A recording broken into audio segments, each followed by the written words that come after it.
Hey Mary, sorry to bug you at work. What's up? I couldn't catch you yesterday because you were pretty elusive, so I thought I'd track you down. Nicole pointed you out to me.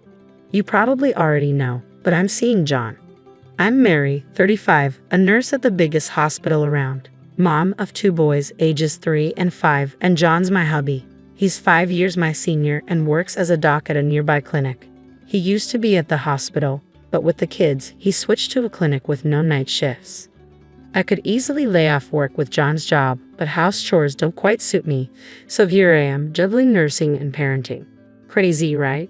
Up early, sorting lunches, breakfast, laundry, dropping kids off, and then off to work. But hey, I prefer it this way. John, on the flip side, strolls into the clinic at 9, so he's a late riser. By the time he's up, we're out the door. He wraps up his clinic duties and heads home around 9 in the evening. By then, I'm beat, having handled dinners, baths, bedtime routines, you name it. But I still manage to whip up dinner for John. Not that I mind really. He's not much help around the house, but it's better that way. If he tried, I'd probably redo everything. Thanks for dinner, Mary. It was delicious as always. He always says that, and it warms my heart. How about a trip to the zoo this Sunday? Sounds fantastic. The kids will be thrilled. On his days off, he takes them out, being the cool dad. At the zoo last Sunday, the kids were ecstatic, running around like mad. Seeing them happy makes me happy. That's what it's all about, right? Here you go, Mary. Huh? He hands me a cute cell phone charm with a blue penguin on it. It matches the one on his phone.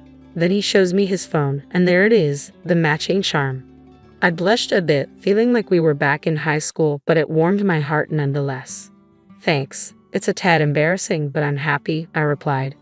You know, penguins are pretty loyal creatures. Some spend their whole lives with the same partner, John remarked, making me chuckle. I couldn't help but think perhaps we'd be like those penguins, sticking together through thick and thin, but who knows what the future holds.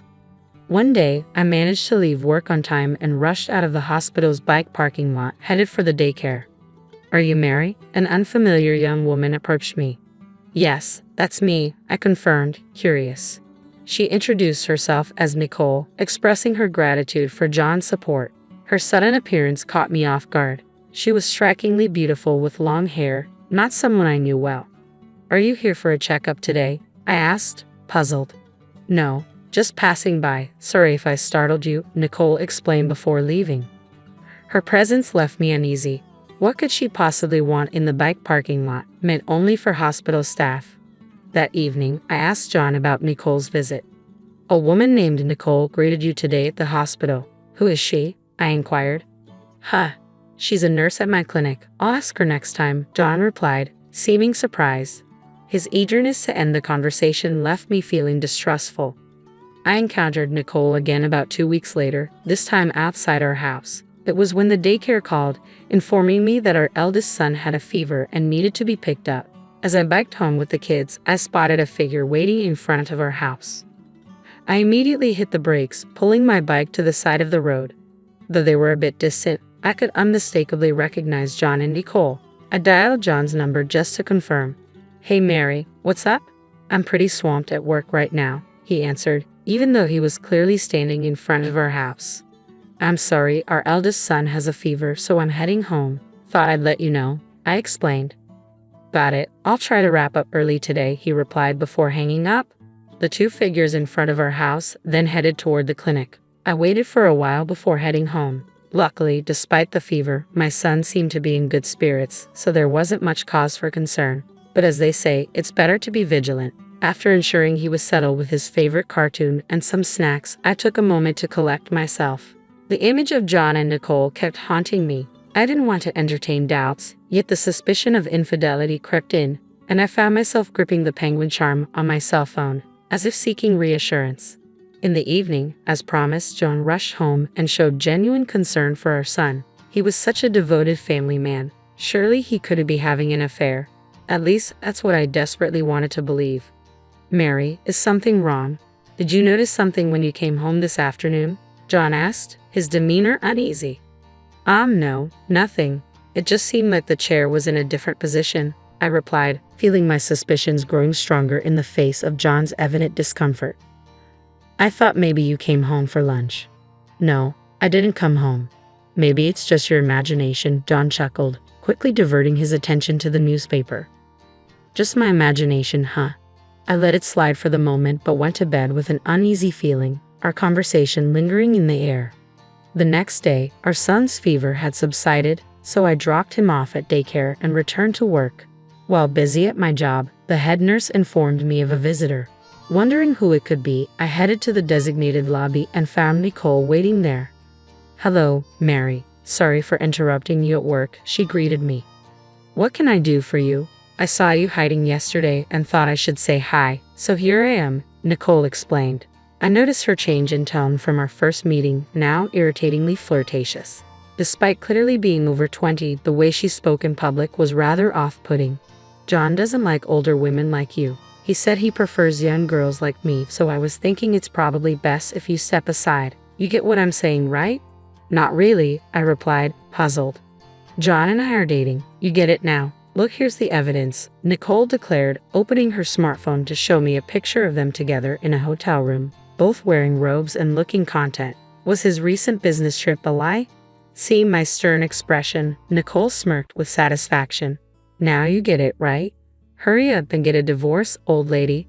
Having said what she came to say, she cheerfully left the hospital, seemingly content with herself. I felt as though a decision was being pushed upon me, yet I had already resolved myself to it. There was no room for doubt. It was merely a matter of the moment arriving sooner than expected. Taking swift action, I informed the head nurse that I was feeling unwell and left work early, also requesting leave for the following day. Though she seemed puzzled by my sudden uplifted spirits, I managed to secure her approval and promptly headed towards my destination. The confrontation was set for tomorrow. The next day, I found myself seated in the director's office of the clinic where John worked, with my father, who also happened to be the director, sitting across from me. He scrutinized the photos and documents I had laid out on the desk, his expression grave. Yes, from the moment I first met Nicole, I had enlisted the services of a detective agency to investigate John's infidelity, aiming to dispel the unease I had been feeling. Fortunately, I had the means to do so. Regardless of the outcome, I viewed it as an investment in securing a positive future for my family and had commissioned a month-long investigation. Despite Nicole's limited contact, the evidence gathered over the past 2 weeks was damning. It revealed that she had accompanied John on his recent business trip, sharing the same room. Furthermore, even in their daily lives, they spent considerable time together. They had been meeting almost every day during the breaks between John's consultations, even at our own home. My father's expression soured, but he lifted his gaze with a determined look. "Mary, what do you want to do? Consider the children and weigh your decision carefully," he urged. "I'm filing for divorce," I replied resolutely. I empathized with my father's plight, but my resolve remained unshaken. As I delivered my decision, he sighed, asking for a moment before dialing John's extension on the internal phone. After a brief interval, John, oblivious to the situation, entered with a smile upon seeing me. "Mary, you're here. Are you off work today?" His smile faded as he noticed the spread of photos on the table, his face draining of color with each passing second. What is this?" he stammered, his eyes fixed on the incriminating evidence before him. "John, you've been having an affair with Nicole. With this much evidence, denial isn't an option. We're getting a divorce," I stated firmly. "A divorce? Why? This was just a fling. What I value is you and our family," John protested, his voice tinged with desperation. "Nicole came to disrupt my work, claiming you weren't interested in older women like me," I countered. "That's not true. You're beautiful and you're not old," John interjected, bewildered. My father promptly called for Nicole, startling her. "Doctor, you called for me." Nicole entered, visibly pleased to be personally summoned by the director, though her expression faltered upon noticing the tense atmosphere. "Nicole, could you explain these pictures?" my father inquired, gesturing towards the evidence on the table. Nicole's brows furrowed momentarily before she composed herself, wearing a smug smirk. "I apologize, doctor. John and I are dating. Of course, I know about Mary, but I could support him as a housewife. This way, he can concentrate on his work and be a devoted father," Nicole declared confidently, seemingly mistaking my father for John's own. John, visibly shaken, appeared at a loss for words while my father turned to me with a solemn inquiry. Mary, have you decided to break up with John? I'll ensure you're compensated and will take good care of the children, so please don't worry. I couldn't help but chuckle at Nicole's dramatic speech, though she didn't seem amused. Instead, she appeared slightly irritated. It's not severance pay, it's alimony. And since I'll be the one raising the kids, I'll need child support from John, I clarified matter-of-factly. Well, that can't be helped, but I'm glad you agreed to the divorce. Now I can be with John, Nicole continued, seemingly on a roll. Stop it, John muttered under his breath, but Nicole, caught up in her momentum, didn't seem to hear him. Well then, as soon as you're ready, could you leave the house? Nicole's words were abruptly halted as John grabbed her shoulder to silence her. Her surprised gaze met his, and John spoke up. Nicole, I'm sorry, it was just a fling. My family is important to me, and I can't be with you, he confessed, causing color to drain from Nicole's face. Why? You told me you were divorcing her to marry me. You said you'd make me the wife of the future director, and I believed you. I don't understand, Nicole protested, her confusion evident. You told me you're not into older women like her. You said how lonely you are with her, always at work and not at home, she continued, her tone pleading. It felt like I was witnessing a messy breakup unfolding before my eyes, and my impatience began to grow. That's enough. I'm filing for divorce from John. I'll be seeking alimony from both of you, and John, you'll need to pay child support too. That's all, I declared, attempting to conclude the conversation. My father, understanding my temperament, chuckled and interjected, well, since my daughter said her piece. Wait, did you just say your daughter? John interrupted, visibly stunned. Yes, Mary is my child and John is my son-in-law, my father clarified, causing Nicole to panic. What happens if he's no longer the heir? Can't he live in that big house anymore? Nicole panicked, realizing the implications. Mary, I'm truly sorry. John suddenly fell to his knees, bowing deeply to me. Nicole, now realizing she was nothing more than a fling, was left stunned. I can ask for your forgiveness, but could you possibly give me another chance? John's desperate bowing likely stemmed from the fear of losing his job. However, no matter how deeply he bowed, I couldn't find it in me to forgive him. Besides the affair, there was another reason why forgiving John was impossible for me. That's impossible. Do you recognize this? I pulled out my cell phone and showed him the blue penguin charm. John's face paled, confirming his guilt. Yesterday, when John showed me the photo at the hospital, I had been elated. We had matching charms, and he had shared with me the significance of penguins mating for life. I cherished the blue penguin charm he had given me, but now I noticed something crucial. Nicole also had the light blue charm on her phone. Yes, Nicole confirmed. John bought it for me. Admitting defeat, John confessed to buying it. That's why it's impossible. We should break up. Nicole has the exact same one, not just a different color. That tells me enough about your feelings. I can't forgive you, no matter what. Please, Mary, John pleaded, but my father intervened, expressing his outrage at John's betrayal and Nicole's disruption of clinic discipline. As a clinic director, I must punish both of you, my father declared. Be prepared for that. I'm so sorry, but please let me keep my job, John pleaded. We'll go through lawyers from now on. You both can leave for today, and from tomorrow, you'll be on paid leave. You don't have to come to work. Wait, I don't understand, I interjected. John, you're a doctor. Can't you work elsewhere? Quit this small clinic and let's start over. Please, Nicole, let's break up, John added. I never imagined losing my family or happiness. Are you freaking serious? You deceived me. I lashed out, my father intervening to silence the bickering between John and Nicole. Despite John's past insistence that family was paramount, his actions had betrayed us. The thought of returning to the house where John and Nicole had apparently spent every day together filled me with dread. So, I requested to stay with my parents for a while, taking my children with me. Arriving at their house, a sense of relief washed over me. Exhaustion consumed me, and I fell into a deep sleep, only to awaken in pitch darkness. Startled, I checked the clock, realizing it was midnight. My cell phone was illuminated with numerous missed calls and text messages from John. I couldn't bear to hear his voice, so I read through his apologies and excuses for the affair. Among them, I found a plea for my father's intervention, claiming remorse. A cynical laugh escaped me. It seemed John's remorse was more about securing his position at the clinic. Fury and pity overwhelmed me, leading me to forcefully tear off the penguin charm from my cell phone and discard it. A wave of sadness engulfed me, tears flowing freely even in the dead of night. My mother, awakened by my sobs, offered her comforting presence, staying by my side throughout the night. Family's warmth enveloped me, and as I yearned to build a family like this, my tears continued to flow. The next morning, I awoke feeling lighter. Though my mother expressed concern, I've always been one to bounce back quickly. I had completely cut off all emotional ties with John. That very day, I met with a lawyer introduced by my father and swiftly arranged for alimony and child support.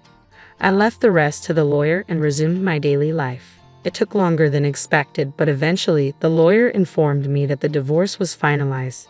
John had put up a fight, unwilling to let go of both the marriage and the clinic. However, he eventually agreed to a settlement after realizing he had little chance of winning in court. Once the divorce was finalized, Nicole and her parents discovered the news and pressured John into marrying her, citing our child. I had demanded substantial alimony, and John was left with almost no money after paying the lump sum for child support. Nicole was furious at the turn of events, neglecting housework, which led to constant arguments between them. The lawyer kept me informed of these developments. Moreover, although my father now ran a small clinic, he had a vast network from his previous role as a department head at a large hospital. News of John's situation spread quickly in the area, making it challenging for him to find employment as a doctor elsewhere. Whether he would leave town or find a different job was of little concern to me now. My father decided to rent out our former house to someone he knew, respecting my desire not to return there. I resolved to build a new home for my family of 3 with my own finances. Until then, I planned to stay at my parents' house to care for my children. Despite my young age, I jokingly mentioned to my parents that I wondered if there might be someone else out there for me. They laughed, teasing me about my impatience. Hi, everyone, I'm Kira, and this is my story. Life before the pregnancy was simple and happy. Jack and I would spend evenings talking about our days. He'd share stories about his corporate challenges, and I'd tell him about the school kids' antics. But when I broke the news of the pregnancy, things took a turn I never anticipated. One evening, as Jack walked in, I was setting the table, battling waves of nausea but determined to keep things normal. "Hey, Jack, how was work today?" I asked, trying to sound cheerful. He barely looked up from his phone. "Same old, Kira. Deadlines and demands. What's for dinner?" I felt a pang of disappointment at his disinterest but brushed it aside. "I made your favorite, spaghetti. But, I need to tell you something important." Jack finally looked up, his brow raised. "What's up? You look pale. Don't tell me you're sick, we can't afford a doctor's bill right now." The concern in his voice was overshadowed by the hint of irritation. I hesitated but knew I couldn't keep it in any longer. "It's not that, Jack. I'm pregnant." For a moment, there was silence. The air felt heavy. Jack's face, usually so full of confidence, went blank. "Pregnant? Are you sure, Kira?" His voice was a mix of surprise and something else I couldn't quite place. "Yes, the tests confirmed it. We're going to have a baby, Jack." I tried to sound excited, hoping my enthusiasm would be contagious. Jack didn't respond. He just stared at the floor, lost in thought. The silence stretched between us, and I felt a cold dread settling in my stomach. This wasn't the reaction I'd hoped for. Finally, he looked up, his eyes hard. "Kira, you know my job's been on the line with all the cutbacks. And now this? How are we supposed to manage with a baby? Have you thought about that?" His words stung. I had imagined joy, hugs, maybe even happy tears. But instead, there was this, a cold, hard dose of reality served by the man I loved. "I know, Jack, it's unexpected. But it's also a blessing, isn't it? We can make it work. Maybe I can take some extra tutoring on the side, and..." Jack cut me off, his voice rising. "Extra tutoring? Kira, you're not thinking straight. A baby is not just about extra expenses for a few months. It's a lifelong commitment. And with your job, how are you going to manage? I recoiled at his tone. This wasn't a discussion, it was a confrontation. My attempt to keep peace shattered like glass under the weight of his words. Jack, please, let's just talk about this calmly. We can make a plan, figure out the finances. But he was already grabbing his coat, his face a mask of frustration and anger. I need some air. We'll talk about this later, Kira. Or better yet, you figure it out. You're the one who's so happy about this blessing. And with that, he was gone, the door slamming shut behind him. I stood alone in our small kitchen, the untouched spaghetti cooling on the table, a symbol of our suddenly uncertain future. Weeks had passed since I broke the news to Jack, and each day felt like walking on thin ice. I was doing my best, trying to keep up with my teaching job despite the nausea that hit me without warning. But the day came when my body couldn't keep up, and I had to face the inevitable. I was sitting at the kitchen table, the unpaid leave form from the school in front of me, my hands trembling as I waited for Jack to come home. The clock ticked loudly in the quiet room, each second stretching into eternity. The door finally opened, and Jack walked in, his face buried in his phone. He barely glanced at me as he took off his coat. Jack, we need to talk, I said, my voice barely above a whisper. He sighed, a sound of tired irritation. What is it now, Kira? I've had a day from hell at work. Can it wait? I shook my head, feeling the weight of the moment. It's about my job. I can't keep up, not with the baby and my health. I had to take unpaid leave. The words hung in the air, and I watched as Jack's expression turned from annoyance to disbelief, then to anger. Unpaid leave? Are you out of your mind, Kira? How in the hell are we supposed to manage without your salary? Did you even think about that before making this brilliant decision? His voice was rising, each word a sharp jab at my already fragile state. I tried to keep calm, to explain the situation. Jack, please understand. I'm not doing this by choice. The doctor said it's crucial for the baby's health. I'm sick all the time, I can't stand up in front of a class without feeling like I'm going to pass out. What was I supposed to do? But my words seemed to fuel his anger even more. You always have an excuse, don't you, Kira? It's always something with you. First, you bring this surprise pregnancy on me, and now this? What's next? Are you going to tell me you can't even take care of the baby once it's here? His words stung like venom, and I felt tears pricking my eyes. This wasn't the Jack I knew, the man I had married. Jack, please, you're not being fair. I'm doing the best I can. It's not like I'm sitting around, enjoying this. Do you think I like being sick, feeling weak all the time? This is hard for me too, you know. There was a moment of silence as Jack paced the room, his hands clenched into fists, his breathing heavy. You know what, Kira? I'm done. I'm done dealing with this day in, day out. You figure out how to manage your situation, but don't expect me to stand around and watch our lives go down the drain because you can't handle it. I've got my own problems to deal with. The days following our confrontation felt like moving through a thick fog. Jack's presence in the house became like a shadow, barely speaking, his face a mask of cold indifference. I missed the sound of his laughter, the warmth of his touch, but all that seemed like a distant memory now, buried under the weight of our current reality. I was sprawled on the couch, a hand on my belly, trying to find some comfort in the little life growing inside me, when Jack walked in from work. His steps were heavy, the slamming of the door louder than usual. Jack, you're home early, I said, attempting to break the ice that had formed between us. He grunted in response, tossing his keys on the table with a clatter. Yeah, well, not like there's anything better to do. Can't exactly go out with the guys knowing I've got a whole circus to deal with at home.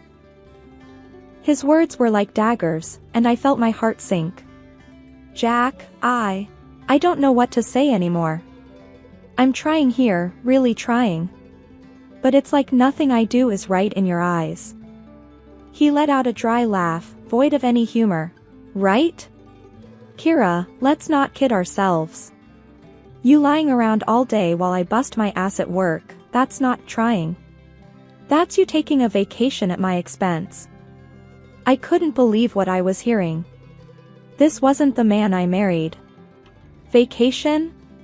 You think this is a vacation for me? Being sick all the time, feeling like I'm a burden to you? This is a nightmare, Jack. I wish you could understand. Jack poured himself a drink, his back turned to me. Understand? Oh, I understand all right. I understand that I'm supposed to be the provider, the protector. But what's the point when the person you're supposed to be protecting doesn't even try to help herself? I tried to sit up, fighting the dizziness that came with the movement. Help myself? How, Jack? Tell me, because I'd love to know. I'm carrying our child, dealing with this sickness every day. What more do you want from me? He downed his drink in one go, the glass hitting the table with a thud. I want a partner, Kira. Someone who stands by me, not someone who adds to the load. But you wouldn't understand that, would you? It's always about you and your problems. Tears blurred my vision, the words choking in my throat. Jack, I'm your wife. Your partner. But it feels like I'm nothing to you now. I'm scared, Jack. Scared of what's happening to us, scared of facing this alone. For a moment, there was silence, the kind that screams louder than words. Then Jack stood up, his figure looming over me. Scared? You're not the only one, Kira. But unlike you, I don't have the luxury of breaking down. I've got to keep it together, for both of us. Because if I don't, who will? The day we had the appointment with Dr. Harris felt like walking into a storm. I knew how important it was for Jack to understand what I was going through, but his reluctance hung in the air, heavy and foreboding. As we sat in Dr. Harris's office, the doctor's gaze was kind but serious. I've asked you both here because it's crucial to understand the reality of Kira's condition. Nausea during pregnancy can be debilitating, and it's not uncommon for it to last throughout the pregnancy. Jack shifted uncomfortably in his chair, a skeptical smile on his face. Come on, Doc. Are you telling me this nausea thing is real? I mean, people go to work sick all the time. Kira's just taking it easy, right? Dr. Harris's expression didn't change. Jack, this isn't about taking it easy. Pregnancy can significantly impact a woman's body. It's not something one can simply shrug off. Kira's not pretending. This is a serious medical condition that requires support and understanding, especially from her partner. I could feel Jack's impatience growing, his disbelief a tangible force in the room. Seriously, Doc? So, what, I'm supposed to believe that she can't do a thing because of a little morning sickness? I work hard every day. It's not like I can just call in sick whenever I feel like it. Dr. Harris leaned forward, his voice firm. Jack, this isn't a little morning sickness. This is a condition that is affecting Kira's health and well-being. It's not a matter of toughness or endurance. It's a medical reality, and belittling it won't change the facts. I watched as Jack's smirk faded, replaced by a stubborn set to his jaw. He stood up abruptly, his chair scraping against the floor. This is ridiculous. I don't have time for this. Kira, you're a grown woman. Stop acting like you're the only one who's ever been pregnant. Dr. Harris tried to interject, but Jack was already at the door. I'm sorry, Doc, but I'm not buying it. She's just avoiding work and chores, and now you're telling me to pamper her? That's not happening. And with that, Jack walked out, leaving a heavy silence in his wake. Dr. Harris looked at me, his eyes filled with concern. Kira, I'm sorry. But please know, you're not alone in this. We'll find a way to manage your symptoms and get you the support you need. I nodded, the lump in my throat making it hard to speak. The doctor's office, once a place of reassurance, now felt like the eye of the storm, with the hardest part still to come. The day of the corporate party loomed over us like a dark cloud. I felt a knot in my stomach, knowing that being around so many people, with their perfumes and the food, would be a challenge with my condition. But Jack was insistent. "Kira, you have to pull yourself together for this. It's important for my job, for our future," Jack said as he adjusted his tie in front of the mirror. I was sitting on the bed, feeling weak and anxious. "Jack, I really don't think I can handle it. The nausea, the smells, it's too much. Can't you go alone this time?" Jack turned to me, his expression hard and unyielding. "No, Kira. I won't go alone. You need to get over this nonsense and come with me. Everyone's bringing their spouses. What will they think if I show up without you?" I tried to reason with him, my voice shaky. "It's not nonsense, Jack. You know how bad it's been. I can't control when it hits. What if I get sick at the party? I don't want to embarrass you in front of your colleagues." He let out a harsh laugh, devoid of any real amusement. "Embarrass me? Kira, you're already doing that by not going. You think people don't talk? They see you barely leave the house, hear about you not working. Now you want to add to the gossip by making me go to this party alone." The accusation stung, and I felt tears welling up in my eyes. "That's not fair, Jack. I'm struggling every day. This isn't about gossip, it's about my health, our baby's health." Jack's face softened for a moment, but the hardness quickly returned. "Your health? What about my health, Kira? My career? You think I don't have enough on my plate? Now suck it up, get dressed, and let's go. We're already late." Feeling defeated and scared, I slowly got up and started getting ready. The drive to the party was silent, the tension between us thick enough to cut through. As we walked into the building, the noise and the smells hit me like a wave. My stomach churned, and I felt the color drain from my face. Jack was busy greeting his colleagues, a forced smile plastered on his face. "Jack, I really don't feel good," I whispered, clutching his arm. He looked at me, annoyance flashing in his eyes. "Not now, Kira. Just try to get through the evening. It's important for me." But it was too much. The room started spinning, and I knew I was going to be sick. I tugged at Jack's sleeve, desperation in my voice. "Jack, I need to get out of here. Please." That's when it happened.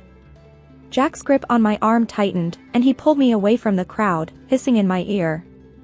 "You just can't help yourself, can you? Always making a scene. Just go, then. Get out of here if you're going to be like this." He dragged me out into the corridor, his grip bruising my arm. I could barely stand, the nausea overwhelming me.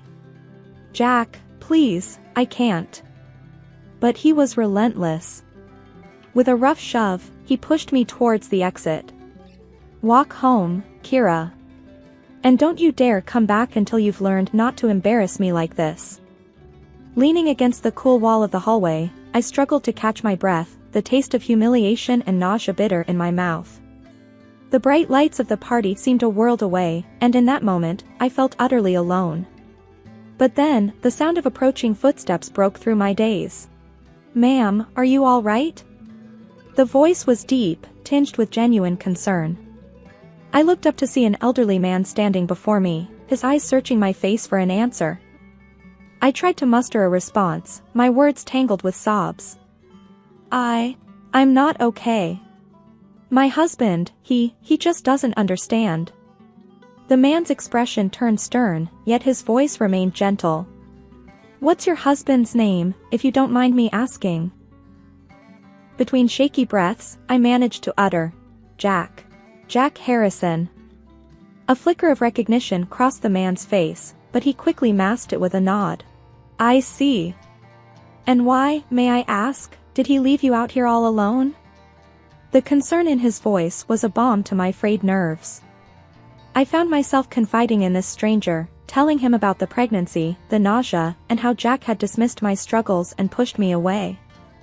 The man listened intently, his jaw tightening with every word I spoke. That's no way for a man to treat his wife, especially in your condition. Jack ought to be ashamed. What kind of partner turns his back on his family when they need him most? His words, spoken with such conviction, stirred something within me, a flicker of hope, a sense of validation I hadn't felt in a long time. I don't know what to do anymore. I feel so lost, I admitted, the weight of my situation pressing down on me.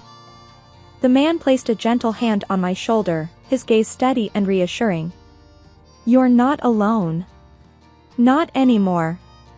Come, let's find you a place to sit down and get some water. You need to take care of yourself, for your sake and your baby's. As we walked to a quieter area, I couldn't help but feel a surge of gratitude for this kind stranger's kindness. We found a secluded table, and he brought over a glass of water, urging me to take small sips. The man then took a seat across from me, his demeanor shifting from compassionate to resolute. I'm going to have a word with Jack. It's high time someone set him straight. No one should treat their partner the way he's treated you tonight. Before I could protest, the man was on his feet, his figure exuding an authority that made me realize he was someone of significance. But more than that, he was someone who saw my pain and chose to stand by me when I felt most vulnerable. It wasn't long before the calm was shattered by a commotion coming from the main hall. Curiosity got the better of me, and I edged closer to see what was happening. There, in the center of the room, stood the elderly man, now commanding the attention of everyone. Beside him was Jack, looking like he wished the ground would swallow him whole. I could barely hear over the murmur of the crowd, but the stern voice of the older man cut through the noise. Ladies and gentlemen, I stand before you not just as the director of this company but as someone who believes in the core values we all hold dear. It has come to my attention that one of our own has grossly failed to uphold these values in his personal life. The room fell silent, every eye locked on the scene unfolding. Jack's face had turned an ashen color, his usual confidence nowhere to be seen. The director continued, his gaze unwavering. Jack Harrison, you have not only let down this company but also the very family you vowed to protect and respect. Mocking your pregnant wife, leaving her in distress, is behavior that I cannot, and will not, tolerate under any circumstances. I could feel the eyes in the room shifting between Jack and the director, whispers and murmurs filling the space with a mixture of shock and disbelief. Jack finally found his voice, though it was nothing more than a weak stammer. Sir, you don't understand. Kira, she's just overreacting. She's making it all up. It's not like it sounds. The director's eyes narrowed, his disappointment clear. Overreacting? Jack, you were seen manhandling your wife, dismissing her health concerns, and leaving her alone and unwell. Is that the kind of man you are? Is that the example you set? Jack seemed to shrink with every word, his usual bravado fading into nothingness. The crowd was watching, some with open disapproval, others with whispered conversations behind their hands. Sir, please, I didn't mean for it to. I was just stressed, that's all, Jack pleaded, his voice barely audible. The director shook his head, his decision made. Stress is no excuse for your behavior, Jack. Effective immediately, you are relieved of your duties at this company. I will not have someone who exhibits such disregard for their family representing us in any capacity. The finality in the director's voice left no room for argument. Jack stood there, defeated and alone, as the director turned his attention to the crowd. Let this be a reminder to all of us. Our actions, both in our professional and personal lives, reflect on who we are. Let's strive to be better, to support and respect those around us. As the director stepped down, the room erupted into a low buzz of conversations. Jack made a hasty exit, his fall from grace complete. The days following the party felt surreal, like I was living in a dream, or perhaps finally waking up from a nightmare. The silence in the house was no longer suffocating, it was peaceful, a space for me to breathe and gather my thoughts. Sitting at the kitchen table with a cup of tea, I watched the early morning sun paint the room with a gentle light. It was then that the doorbell rang, a sound that once would have sent a jolt of anxiety through me. But not today. Today, I felt a strange sense of calm. I opened the door to find Jack's director standing there, his face somber yet kind. "Kira, may I come in?" I nodded, stepping aside to let him in. "Of course, please." As we sat at the table, the director folded his hands, his gaze meeting mine. "I wanted to check on you, after everything that happened. And to talk about what comes next." I took a deep breath, the weight of his words settling in my heart. "Thank you. It's been a lot to process. But I feel like it's time to move forward, to make some changes." The director nodded, a look of understanding in his eyes. "That's a good mindset to have. And you won't be alone in this. The company has a support system for situations like these. We can offer counseling, legal advice if you need it, and financial support, especially with the baby on the way." The kindness in his offer brought tears to my eyes. I don't know what to say. "Thank you. This means so much to me." He offered a gentle smile. "It's the least we can do. No one should go through what you've been through alone. And as for Jack, he's been given the resources to seek help too. It's up to him to decide what to do with them." I nodded, a sense of closure washing over me. Jack's path was his to choose, but mine was clear now. It was time to rebuild, to create a new life for myself and my baby. The director stood, placing a business card on the table. "If you need anything at all, you call this number. We're here for you, Kira." After he left, I looked around the quiet house, the walls echoing with the promise of a new beginning. I picked up the business card, running my fingers over the embossed letters. It was more than just a piece of paper, it was a lifeline, a symbol of hope. I took a sip of my tea, the warmth spreading through me. With the support of people who cared and the strength I had found within myself, I knew I could create a brighter future, a new dawn not just for me, but for the little life growing inside me. And as I watched the sun climb higher into the sky, I realized that this wasn't the end of my story. It was just the beginning. "Jane, you seriously need a break from all these dusty books. It's Clara's birthday bash tonight. You gotta join us," Liz practically commanded, her voice laced with that mix of concern and exasperation she reserved just for me. I'm Jane, a 34-year-old English literature professor, more comfortable dissecting Shakespeare's sonnets than navigating social gatherings. "Fine, Liz. But if it's a snooze fest, I'm holding you responsible," I replied, marking my place in Hamlet with a sigh. That evening, Clara's party was in full swing, a whirl of laughter and clinking glasses. That's where I met Alex. He was the finance guy, his world of stocks and assets as distant from my literary haven as could be. Yet, something clicked, a spark neither of us could deny. "Shakespeare, huh? That's pretty highbrow." "I'm more about the Wall Street Journal than the Globe Theatre," Alex joked, his smile infectious. I chuckled, the warmth in his eyes softening my usual reserve. "Well, perhaps I can show you that literature has its own charms. Might even teach you a thing or two about the human condition," I quipped, finding myself surprisingly at ease. The conversation didn't skip a beat, flowing as smoothly as the evening breeze. Soon, our casual meets turned into late-night talks, and before we knew it, we were inseparable. The idea of us seemed as natural as the turning of pages in one of my books. Meeting Alex's mother, Elaine, was like stepping into a scene from a novel. She exuded warmth and elegance, her demeanor as inviting as the home she welcomed me into. "Jane, dear, it's so wonderful to finally meet you. Alex hasn't stopped talking about you." "I feel like I know you already," Elaine greeted me, her voice a soothing melody. "It's an absolute pleasure to meet you too, Elaine. Alex speaks so highly of you," I responded, genuinely touched by her kindness. The day Alex came to visit my family home was a chapter on its own. The awe in his eyes was unmistakable as he took in the sprawling estate, the tangible proof of my father's success. "Your family's place is something else, Jane. Your dad must have a Midas touch with investments," Alex remarked, his voice a mix of admiration and something else I couldn't quite place. "He's done well for himself, indeed.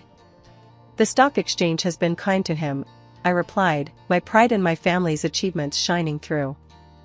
My parents embraced Alex with open arms, his charm and apparent adoration for me sealing his place in their hearts.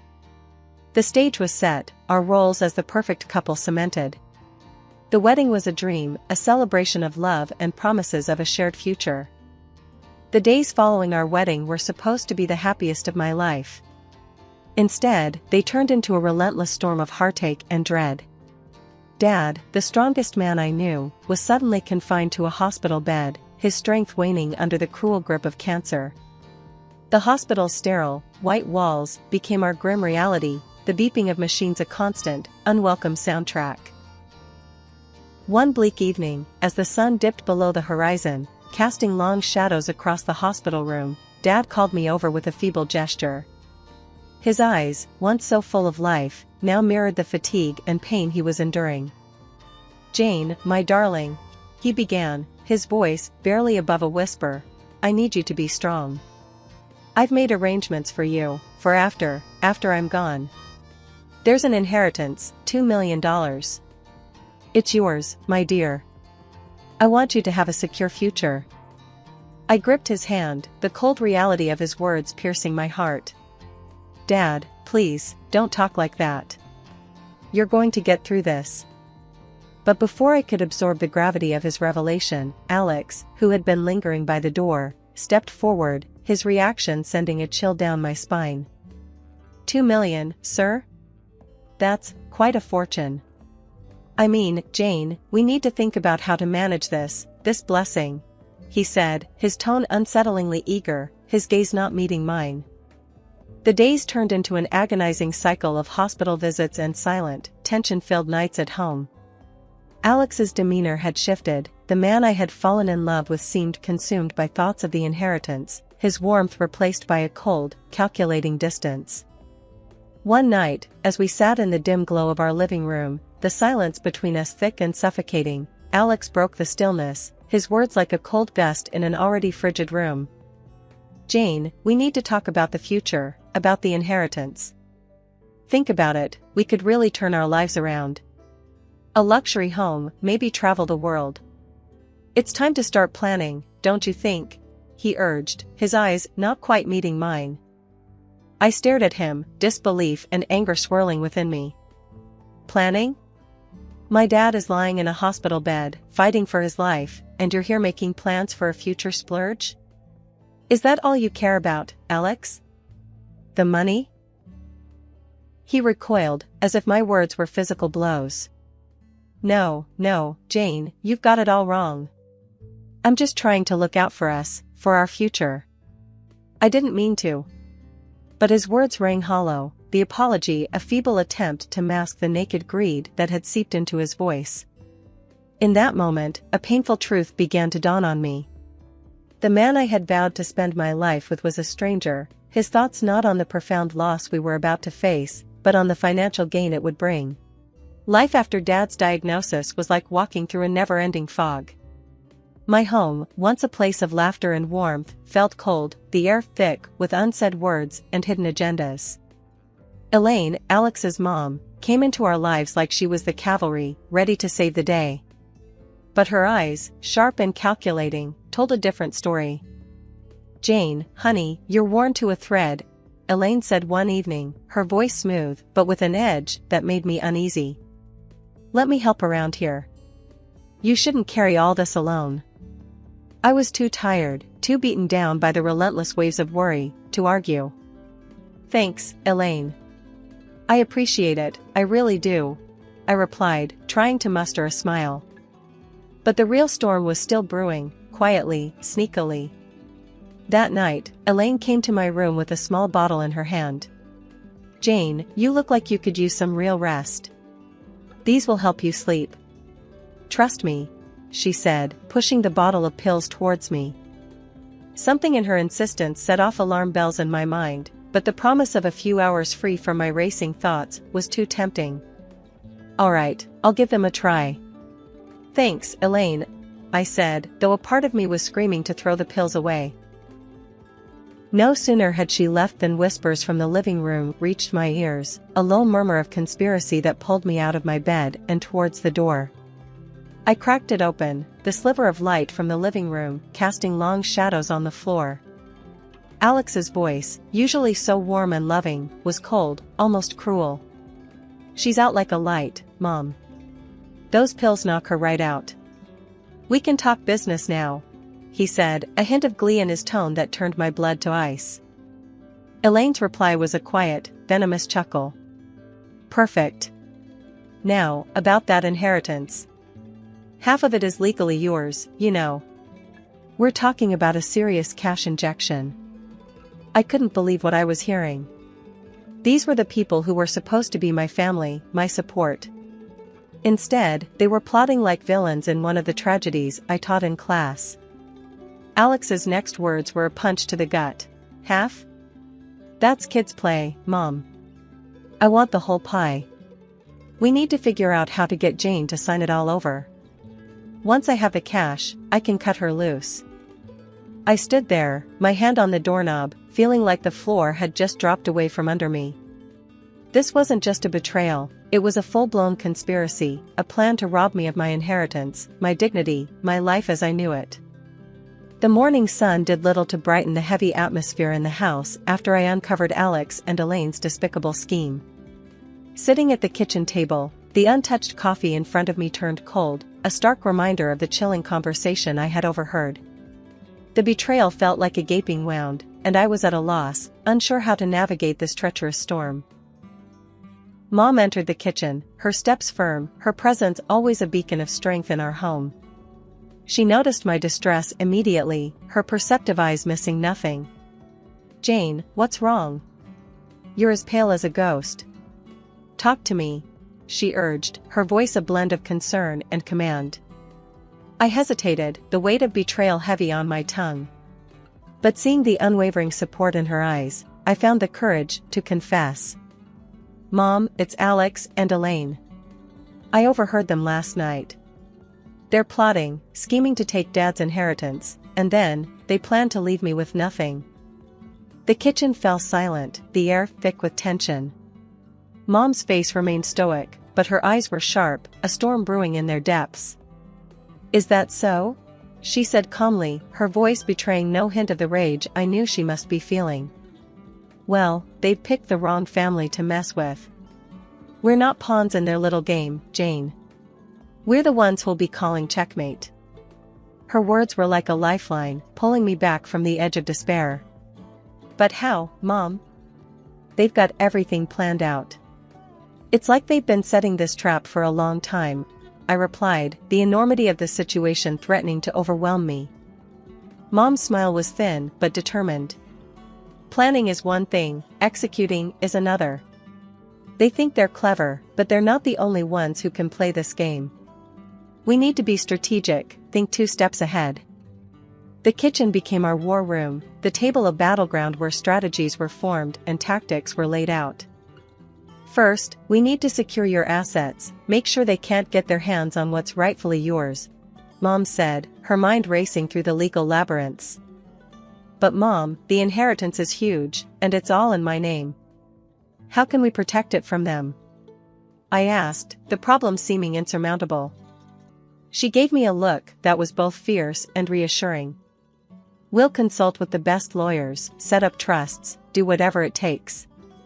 Your father didn't work his whole life for his legacy to fall into the hands of vultures." As the plan took shape, I felt a spark of hope ignite within me. "Mom, you're incredible. I don't know what I'd do without you." Her hand reached across the table, gripping mine with a strength that bolstered my resolve. "You're your father's daughter, Jane, strong and smart. You'll never have to face anything alone. Now, let's put our plan into action and show those snakes they've bitten off more than they can chew." The day of the will reading was like the calm before the storm. The notary's office was stark and formal, a stark contrast to the turmoil churning in my heart. Alex and Elaine were there, their faces poorly masked with faux solemnity, but their eyes, hungry and calculating, betrayed their true intentions. The notary, a stern-faced man with a no-nonsense air, cleared his throat, breaking the tense silence. "We are gathered here to read the last will and testament of Mr. James Harrington. As per his wishes, the contents of the will are to be disclosed in the presence of his immediate family." Alex leaned in, a wolfish grin barely concealed. "This is it, Jane. Our new beginning," he whispered, his breath cold against my ear. I stiffened, repulsed by his proximity and the implication of his words. Before I could respond, the notary began to speak, his voice formal and detached. "Mr. Harrington bequeathed the sum of $2 million to his daughter, Jane Harper." A gasp escaped Elaine, her facade crumbling for a moment to reveal the greed that lay beneath. Alex's hand twitched, a visceral reaction to the mention of the money. He was about to congratulate me, no doubt seeing dollar signs, when the notary continued. "However, it is also stated here that Mr. Harrington incurred debts amounting to $2.5 million. The room went cold. Alex's face drained of color, his earlier excitement replaced by shock and disbelief. Elaine's mouth opened and closed, a fish out of water, her plans unraveling before her eyes. "This can't be right," Alex stammered, his composure shattered. "There must be some mistake." The notary, unfazed, pushed forward a stack of documents. "I assure you, everything is documented and legal. Mr. Harrington's assets and liabilities are now passed on to his next of kin." Elaine's eyes darted between the papers and my stoic face. "But that means, half of the debt is Alex's responsibility too?" "Yes, ma'am. According to the law, marital assets and liabilities are shared," the notary confirmed, his voice devoid of sympathy.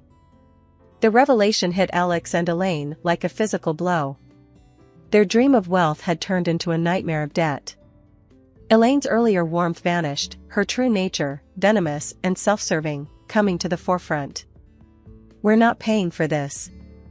It's her father's mess," Elaine hissed, her earlier facade of the doting mother-in-law gone. Alex, desperation creeping into his voice, turned to me. "Jane, we need to sort this out. You can't let this happen." I looked at him, the man I once loved, now a stranger driven by greed and deceit. "Sort this out? Alex, you made your intentions clear. You're not in this for me or for us. You're in this for the money." The room was thick with tension, the notary a silent observer to the drama unfolding before him.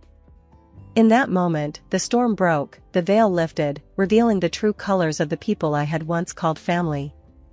But as I stood there, facing the betrayal and the mountain of debt before me, I knew I wasn't alone. Mom's hand found mine, her grip firm and reassuring. "We'll handle this, Jane. Together," she whispered, her voice a bastion of strength. Alex and Elaine, initially struck dumb by the revelation, quickly erupted into a whirlwind of fury and disbelief. "This is insane," Alex bellowed, his face contorting with anger. "Are you seriously telling me this pile of papers is for real? Show them again, this can't be happening." The notary, a pillar of calm amidst the storm, methodically laid out the documents once more. Each line, each number, was a testament to a reality they couldn't escape. Elaine, her composure shattered, turned her venom towards me. "You knew, didn't you? You and your mother planned this. You're trying to drown us in your family's mess." That's when Mom stood up. Her presence filled the room, a quiet force amidst the chaos. "Enough," she said, her voice cutting through the noise like a blade. "My husband had his faults, his vices. The gambling, the debts, they were his burden. And now, according to the law, they are shared by Jane and Alex." Elaine's face was a mask of rage, her earlier facade of kindness nowhere to be seen. "We're not paying for someone else's mistakes. We won't let this happen." Cornered and desperate, Alex played his final, desperate card. If that's how it's going to be, then fine. I want a divorce. And in that agreement, we'll make it crystal clear, neither of us gets anything from the other. No claims, no money, no property. Nothing. His words, meant to intimidate, only fueled my newfound resolve. A divorce? That's the best idea you've had in a long time, Alex. Let's make it official. You walk away empty-handed. No ties, no debts, no nothing. The agreement was drafted with clinical precision, a clear, unambiguous document that severed the ties that once bound us. We signed it, each stroke of the pen marking the end of a chapter, the end of a farce disguised as a marriage. After signing the divorce papers, the heavy door of the notary's office closed behind us with a thud that felt final. The crisp air outside did little to clear the heaviness that hung over me. Alex and Elaine, their masks of pretense thoroughly discarded now, couldn't contain their contempt. Well, Jane, looks like you're stuck with the short end of the stick. $500,000 in debt. That's quite a hole you're in, Alex sneered, his voice dripping with disdain. Elaine's laugh was cold, void of any warmth she once feigned. You really thought you could outsmart us? Enjoy paying off your father's mess. Just then, Mom stepped forward, her demeanor calm but with an undercurrent of steel. You two might want to hold off on your celebrations. You see, there's more to this story. Alex scoffed, his arrogance unshaken. What could you possibly say to change anything now, Mrs. Harrington? Mom's smile was enigmatic, a prelude to the revelation that was about to turn the tables. Well, for starters, Jane's not alone in this. I'm here, and unlike what you've been led to believe, the real financial genius in this family has always been me. Elaine's smirk faltered, confusion clouding her features. Alex's expression mirrored his mother's, disbelief and curiosity warring on his face. I've been the one managing the successful investments, the stock market ventures, not my late husband. My net worth? It's currently around $70 million. And yes, Jane is my sole heir. The impact of Mom's words hit Alex and Elaine like a physical blow, their smugness evaporating, replaced by shock and a dawning realization of the grave miscalculation they had made. Alex, the color draining from his face, stammered, $70 million? But that means... Mom's gaze was unwavering, her voice firm. It means, Alex, that you and your mother have been chasing shadows while ignoring the real treasure. Jane's inheritance from me will secure her future. As for the debts left by her father, consider them settled. I won't have my daughter burdened by them. Elaine's mouth opened and closed, words failing her for the first time. Alex, his knees seemingly unable to support him, sank to the ground, his earlier bravado shattered. Please, Jane, I didn't know. I was wrong. Forgive me, he pleaded, his voice barely a whisper, the mask of the cunning strategist gone, leaving only a desperate man in its wake. But it was too late for apologies, too late for regrets. I looked down at the man I once loved, now a stranger groveling at my feet. Forgiveness is earned, Alex, not begged for. You made your choice, and now you have to live with it. Turning my back on Alex and Elaine, Mom and I walked away, their pleas and protests fading into the background. The last laugh was indeed ours, but it wasn't one of triumph or joy. It was a laugh that acknowledged the end of a painful chapter and the beginning of a new, hopeful journey. The debt, the deceit, the heartbreak, they were all behind us now. Ahead lay a path of healing and rebuilding, with the strength and wisdom of a bond that no storm could break. The last laugh was a promise of brighter days, of a future where the shadows of the past no longer loomed over us. It was the laughter of freedom, of liberation from the chains of greed and betrayal. And as we stepped into the light of a new dawn, it was the laughter that heralded the beginning of a new chapter, written on our own terms, in our own time. The dust had settled, and the dawn of a new day brought clarity and a profound sense of peace.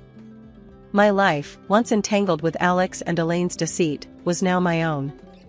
Yet, the echoes of their betrayal hadn't faded completely. Alex, in a last-ditch effort to salvage what he had lost, showed up on my doorstep, his eyes hollow, his stance one of desperation. "Jane, please, you have to listen to me. I was wrong, terribly wrong. Can't we just start over, forget all that happened?" he pleaded, his voice a mix of regret and fear. I looked at him, the man I once thought I knew, and felt nothing but detachment. "Start over? After everything you did? Alex, you don't seem to understand. It's over. There's nothing left to say." Before he could respond, a sharp knock interrupted our standoff. Two men, faces stern and purposeful, stood at my doorstep. "Are you Jane Harper? We're here about the debts your husband accrued. He's been borrowing money, making some risky deals, and it's time to settle up." The news didn't shock me as much as it might have before. Alex's capacity for deception seemed boundless. But I was prepared, the pain and betrayal I had endured had forged a resilience I never knew I had. I invited them in, offering a seat but not comfort. "I understand this is a difficult situation, but I'm afraid you're knocking on the wrong door." Alex's face went pale, his eyes darting between me and the creditors, the reality of his situation sinking in. I calmly presented the divorce papers, the ink dry but the words echoing the finality of our severed ties. "As you can see, we're no longer connected legally. Any debts he incurred are his and his alone. We made it explicitly clear in our divorce agreement, no claims on each other's assets or debts." The creditors scanned the documents, their expressions turning from frustration to understanding. "Seems like you've got everything in order, ma'am. We're sorry to bother you. We'll take this up with Mr. Alex Harper directly."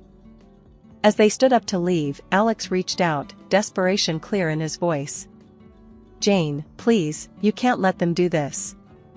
I'm ruined without your help." I looked at him, a man drowning in the consequences of his own greed and deceit. "Alex, you made your choices. Now you have to live with them. It's time you faced your own storms."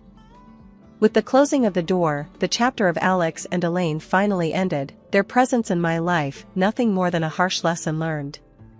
The dawn of this new day wasn't just the rising of the sun. It was the rising of a stronger, wiser me, a woman who had weathered the storm and emerged not just intact, but empowered. Managing a hotel wasn't just a job for me, it was my life. I'm Grace, and this hotel was my world until he walked in. He was impossible to miss, a young man in a suit that screamed money, his attention glued to an expensive phone. He checked in with a smile that could knock you off your feet. "Good evening, I'm Ethan," he said, his voice smooth as silk. "I'm here for a couple of nights. Anything interesting happening around here?" I found myself smiling back, a bit caught off guard by his charm. "Well, Ethan, the city's full of surprises. Depends on what you're looking for," I replied, handing him his key. Our chat was brief, but it sparked something. Maybe it was his curiosity, or the way he seemed genuinely interested when I spoke. He didn't stay long, but when he checked out, he left a note. "Enjoyed our talk. Care to continue it over dinner?" it read. I hesitated, not used to mixing work with my personal life. But something about him drew me in. We met at a local restaurant, a cozy place where the chatter and clinking glasses made it feel like a bubble away from the world. "You really have this place dialed in, don't you, Grace?" he said with a smile as we sat down. I laughed, feeling oddly at ease. "Guess you could say I've had some practice." Dinner flew by as we talked about everything and nothing. He was an open book, or so it seemed, sharing tales of his travels and investments. When the conversation turned to me, I found myself opening up more than I usually would. I told him about losing my parents, about how it was just Mia and me against the world since I was 21. "That's a heavy load to carry, Grace. You must be incredibly strong," he said, his eyes reflecting a mix of admiration and something else I couldn't quite place. I shrugged, brushing off the compliment. "We all play the hand we're dealt, right? Mia's been my priority. Our parents left us a little something, and I've been careful with it.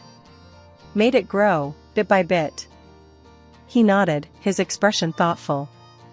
That's impressive. You've got a good head on your shoulders.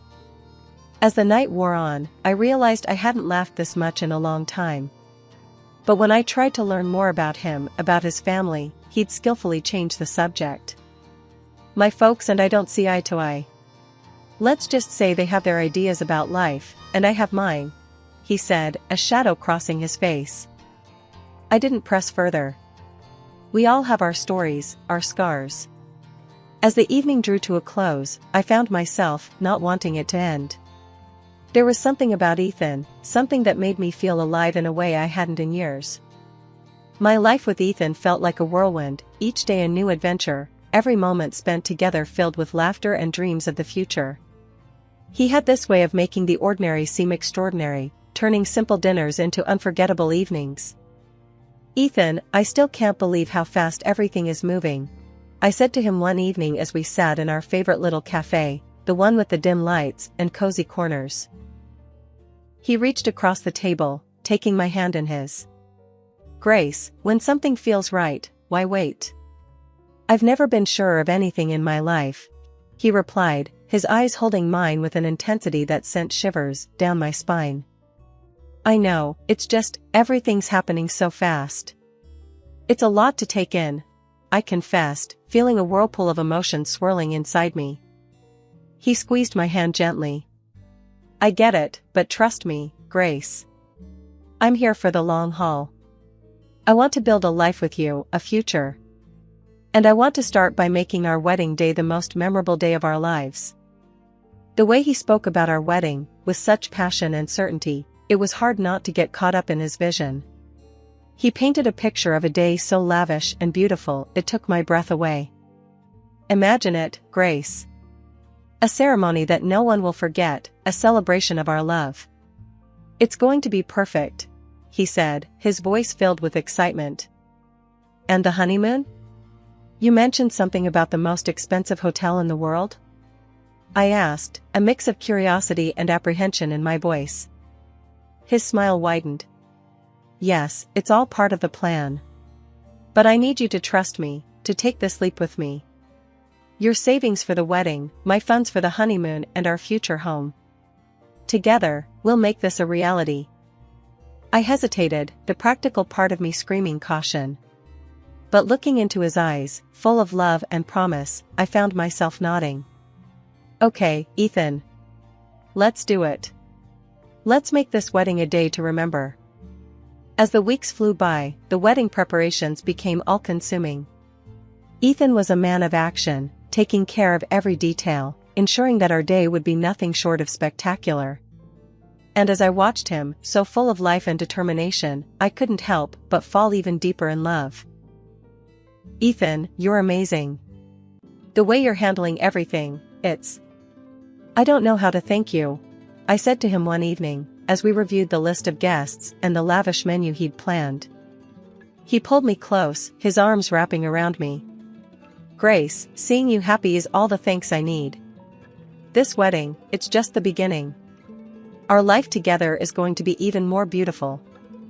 But amidst the whirl of excitement, there were moments when doubt crept in, whispering questions in the quiet of the night. Was I moving too fast?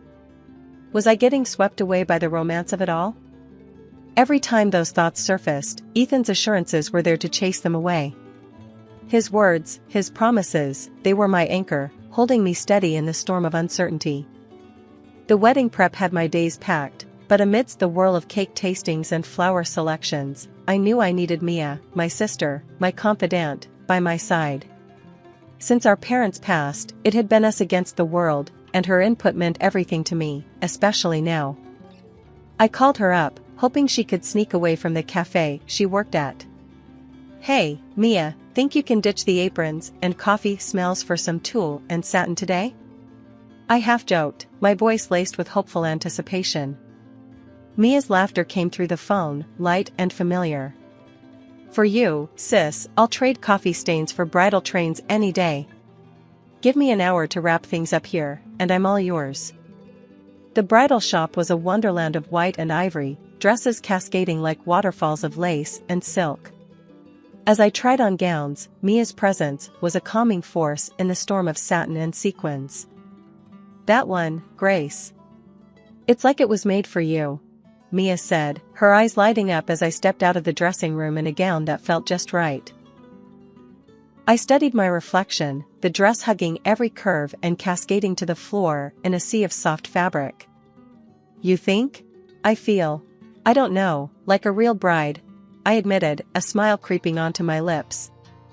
Mia's grin matched mine, but in a fleeting moment, I caught a shadow pass over her face, quick and troubling. Before I could question it, she was up and pulling a dress off the rack. "Mind if I give this one a whirl?" "Just for kicks," Mia said, holding up a stunning gown that caught the light with every movement. I laughed, the sound a mix of surprise and delight. "Planning on eloping, are you? Or is there a mystery man you've been hiding from me?" Mia's laugh, usually so carefree, held a note of something I couldn't quite place. "Oh, Grace, you know me. Always a bridesmaid, never a bride. But a girl can dream, can't she?" she quipped, though her gaze darted away, hiding something. The day rolled on, a blend of laughter and whispers of silk. But Mia's mood seemed to flip like a switch, her usual bubbly demeanor clouded by moments of distraction. "Everything okay, Mia? You seem a bit off today," I probed gently, concern threading through my words. She was quick to dismiss it, a wave of her hand erasing my worries.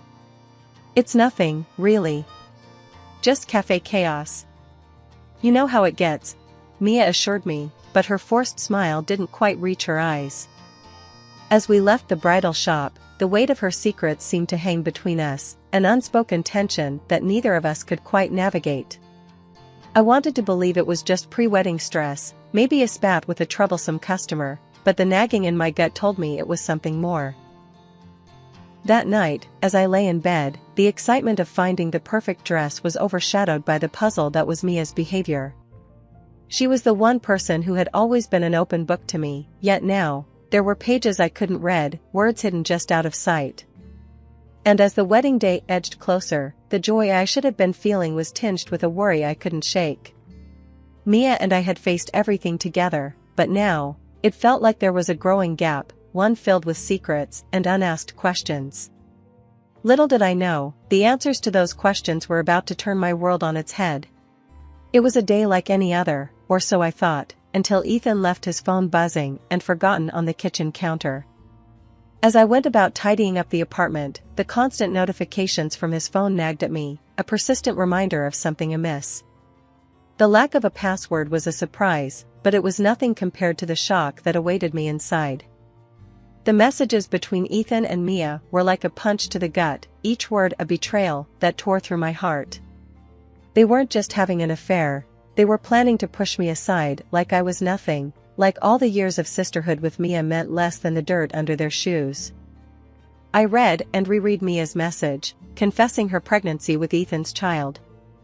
The words blurred as tears clouded my vision. "Can't believe we pulled this off. She's such a fool, falling for every lie. And now, with the baby, we can finally be together, just as we planned," it read. The world around me seemed to spin, a carousel of deceit and treachery. Ethan's reply was no better, declaring his love for Mia and his eagerness to see me humiliated, ousted from my own wedding. "She's just a naive cash cow. Can't wait to get rid of her and start our real life together. This wedding will be perfect, thanks to her money," he wrote.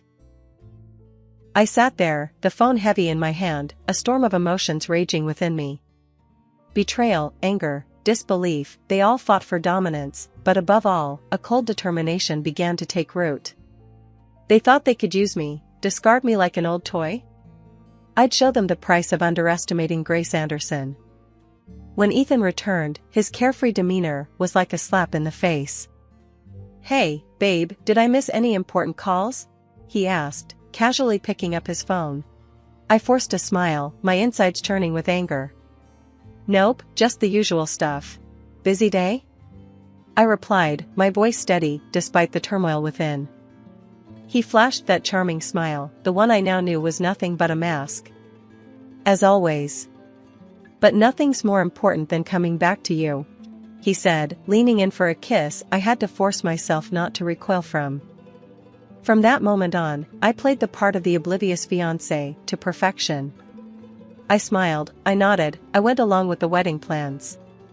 But behind the scenes, I was planning my revenge on the two people who had betrayed me in the worst possible way. Each passing day was a test of my will, a balancing act between the role I had to play and the fury that burned within. But I wouldn't let them see me break. I'd bide my time, and when the moment was right, they'd learn the true cost of their treachery. And as I lay in bed each night, the image of Ethan and Mia's deceitful faces etched into my mind, I made a silent vow.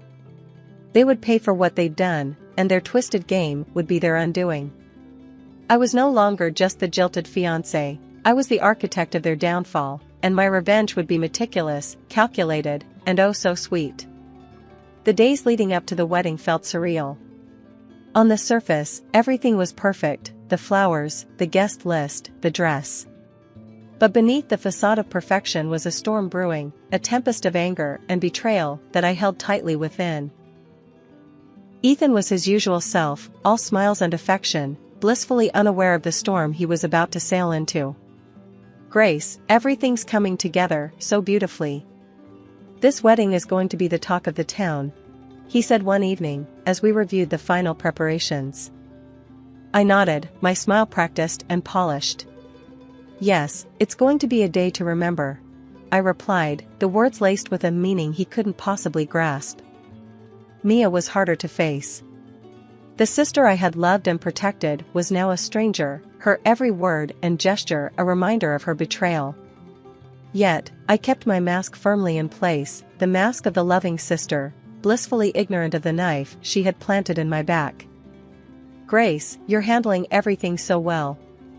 I don't know how you do it," Mia said one day, as we finalized the seating arrangements. I looked at her, the sister I thought I knew, and forced a laugh. "Oh, Mia, you know me. Always had a knack for organizing chaos," I said, the irony of the statement not lost on me. As the wedding day drew closer, the tension became almost tangible, a tightrope I walked with precision and care. Ethan's phone was now always guarded, his conversations hushed and hurried. But it didn't matter. I had seen enough, knew enough. The morning of the wedding dawned clear and bright, a beautiful day for a beautiful disaster. As I got ready, the reflection in the mirror showed a bride, serene and poised. But behind the veil and the makeup was a woman on a mission, a woman who would no longer be a pawn in someone else's game. "Mia's running late, huh?" Ethan remarked casually, adjusting his tie. I met his gaze in the mirror, my eyes giving nothing away. "Yes, but she'll be here. Wouldn't miss it for the world," I replied, the double meaning clear in my voice. He nodded, oblivious to the undercurrents. "Well, she's always been a bit unpredictable. But today's about us, Grace. Our new beginning." I turned to face him, my smile a masterpiece of composure. "Yes, Ethan. A new beginning indeed," I said, my heart steeling itself for what was about to come. And as I walked down the aisle, the eyes of friends and family on me, I knew that this was it. The calm before the storm was over, and the reckoning was about to begin. The vows were waiting, the guests were watching, and the stage was set. It was time for the truth to come crashing down, and for the real show to begin. Standing next to Ethan in front of the priest, my heart was a mix of hope and trepidation. The words of the vows hovered in the air, a promise of forever that was about to be shattered in the most brutal way. The guests, unaware of the storm about to break, watched us with smiles and teary eyes. But then, the unimaginable happened. Mia, dressed in a bridal gown that mirrored my own, stormed down the aisle. Her eyes locked on mine, not with sisterly love, but with a cold determination that chilled me to the bone. "Move aside, Grace. I'm the one who deserves to be here. Ethan loves me, and this child I'm carrying is his," Mia declared, her voice cutting through the stunned silence. The room erupted into whispers and gasps, the guests turning to each other in confusion and disbelief. Ethan, rather than showing any sign of shock or remorse, let out a hearty laugh, his true colors shining through the polished facade. "Well said, Mia. Grace, you've been a good host, but this is where your part ends. Why don't you join the audience?" "This is Mia's moment now," Ethan jeered, his words dripping with mockery and contempt. The audacity of their betrayal, so public and so cruel, sent a shockwave through the crowd. But as the reality of the situation sank in, my reaction surprised everyone, including myself. I looked at Ethan, then at Mia, and smiled. Of course, why not? I wouldn't want to miss the show. After all, I did pay for it, I said, my voice calm, betraying none of the turmoil inside me. Mia and Ethan exchanged a confused glance, clearly not expecting such a composed response. The guests, too, were baffled, their eyes darting between us, trying to make sense of the surreal scene unfolding before them. As I gracefully took a seat among the guests, my head held high, the whispers grew louder. What's she up to? Is she really going to let this happen? The questions buzzed around the room like a swarm of bees, but I remained serene, a statue amidst the chaos. Ethan and Mia, now standing together at the altar, looked unnerved. My calm demeanor had thrown them off, their plan to humiliate and discard me not unfolding as they had anticipated. What's your game, Grace? Why are you so calm? Ethan asked, his voice a mix of curiosity and concern. I met his gaze, my smile never wavering. No game, Ethan. Just enjoying the fruits of my labor. Please, proceed. I'm eager to see how this plays out, I replied, my words a velvet-covered dagger. The ceremony resumed, but the atmosphere had shifted. The guests watched in a mix of shock and anticipation, unsure whether they were witnessing a wedding or the prelude to a dramatic reckoning. As Mia and Ethan exchanged vows, the words felt hollow, a mockery of the sacred promise they were supposed to represent. And as I sat there, surrounded by friends and family who were struggling to comprehend the spectacle, I knew that this was just the beginning. The real show was yet to come, and Mia and Ethan, in their arrogance and deceit, had just secured front-row seats to their own downfall. As the priest asked if anyone objected, the doors burst open. A woman, older and more worn than either Ethan, stormed in, her eyes blazing with fury. "Stop this wedding right now," she demanded, her voice slicing through the silence like a knife. Ethan's face turned ashen, his eyes wide with shock. "Catherine? What are you doing here?" he stammered, the mask of the perfect groom slipping away. Catherine, Ethan's legal wife, as I had discovered, marched up to the altar. "I'm here to stop you from making a bigger fool of yourself and these people." "Grace, you deserve to know the truth," she said, turning to me with a sympathetic look. The guests murmured among themselves, the scandal unfolding before them more gripping than any soap opera. Mia clutched her stomach, her face a mask of shock and fear.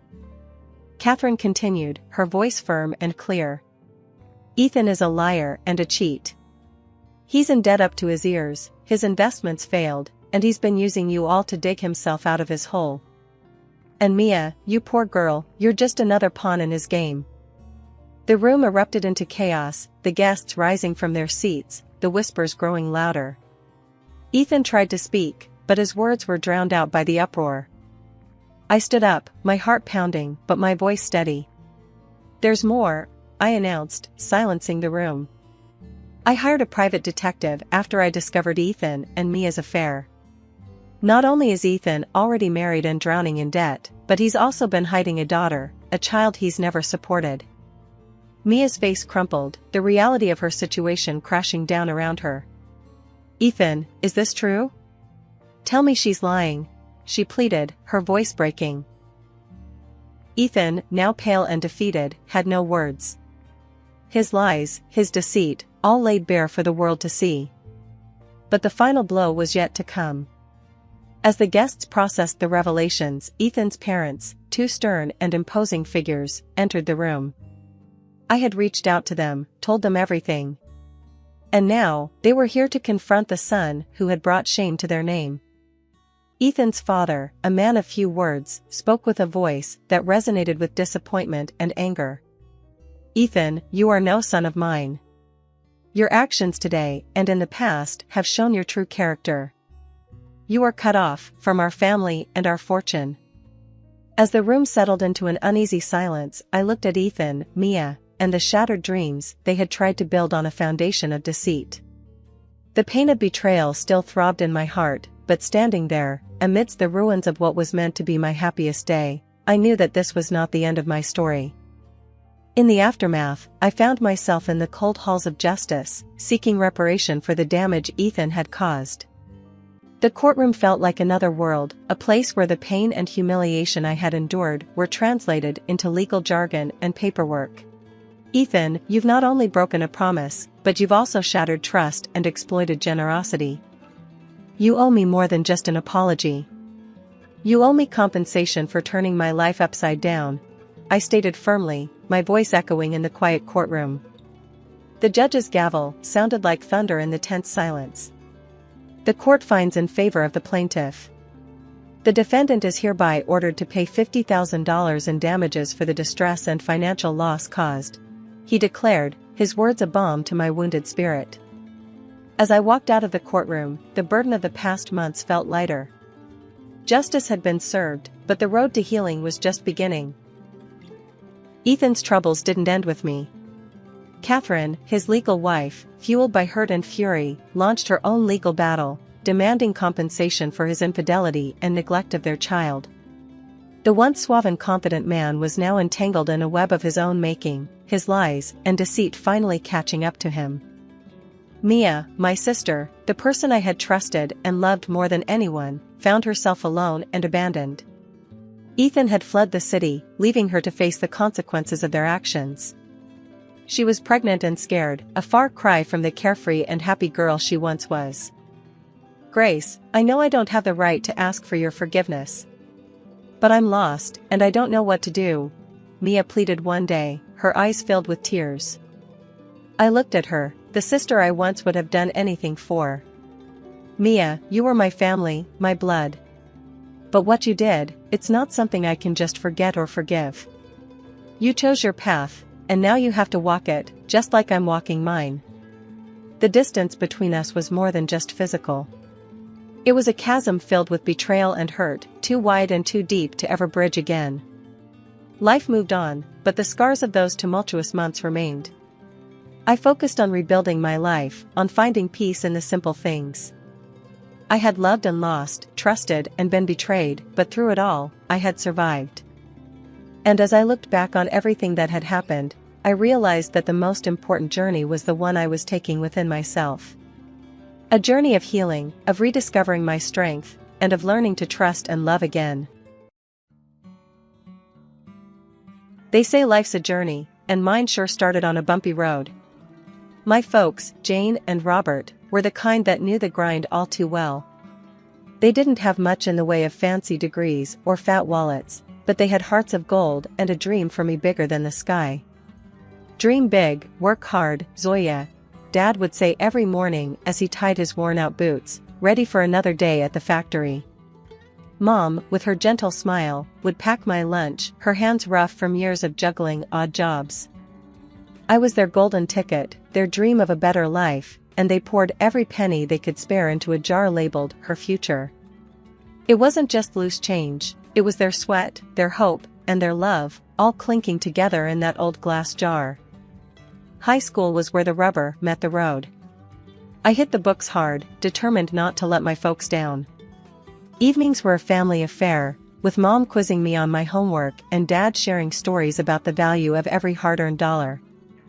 Then came the letter that changed everything. A thick, fancy envelope with the words "admission confirmed" printed on the front. I'd made it into one of the top colleges to study financial analysis. The joy in our little house was palpable. Mom cried, Dad hugged me so tight I thought I might break, and that night, we had a celebration dinner, nothing fancy, just our favorite stew, but it tasted like victory. College life was a whole new world. I was a small fish in a big pond now, but I wasn't about to float, I was there to swim. To keep afloat financially, I started tutoring. It was during one of these sessions that I met Mike. He was a bit rough around the edges, always had his cap on backward, and seemed more interested in cracking jokes than cracking books. "You know, you'd learn faster if you stopped trying to make me laugh all the time," I chided him during one of our sessions. Mike just grinned, that lopsided grin that I'd soon learn to love. "And you'd be less stressed if you laughed a bit more. Balance, you know?" Our study sessions soon turned into long conversations, laughter, and eventually, something more. He was different from anyone I'd ever met. He had this way of looking at life, unfiltered, unpretentious, just real. But life's not just about the good times, is it? It's about the grind, the hustle, the unending push to keep moving forward. That's what my parents taught me, and that's what I was determined to do, Mike by my side or not. Life after college was like stepping onto a whole new playing field. I landed a gig at a top firm right off the bat. All those nights hitting the books paid off, and I was ready to roll up my sleeves and dive into the world of finance. It was all high rises, sharp suits, and numbers that made your head spin. And let me tell you, it felt good. Real good. Mike, on the other hand, he was treading water. Jobs for him were like buses, you miss one, and you're waiting ages for the next. When he finally landed something, it was clear his paycheck wasn't gonna stack up against mine. At first, it hung in the air like a bad smell. Mike would come home, his pride a little bruised, and I'd be there, trying to lighten the mood. "Hey, it's not about who brings in what," I'd say, slinging an arm around him as we sat down to some takeout after a long day. "We're a team, right?" "Yeah, a team," he'd mumble, but the crease in his brow told me he wasn't buying it.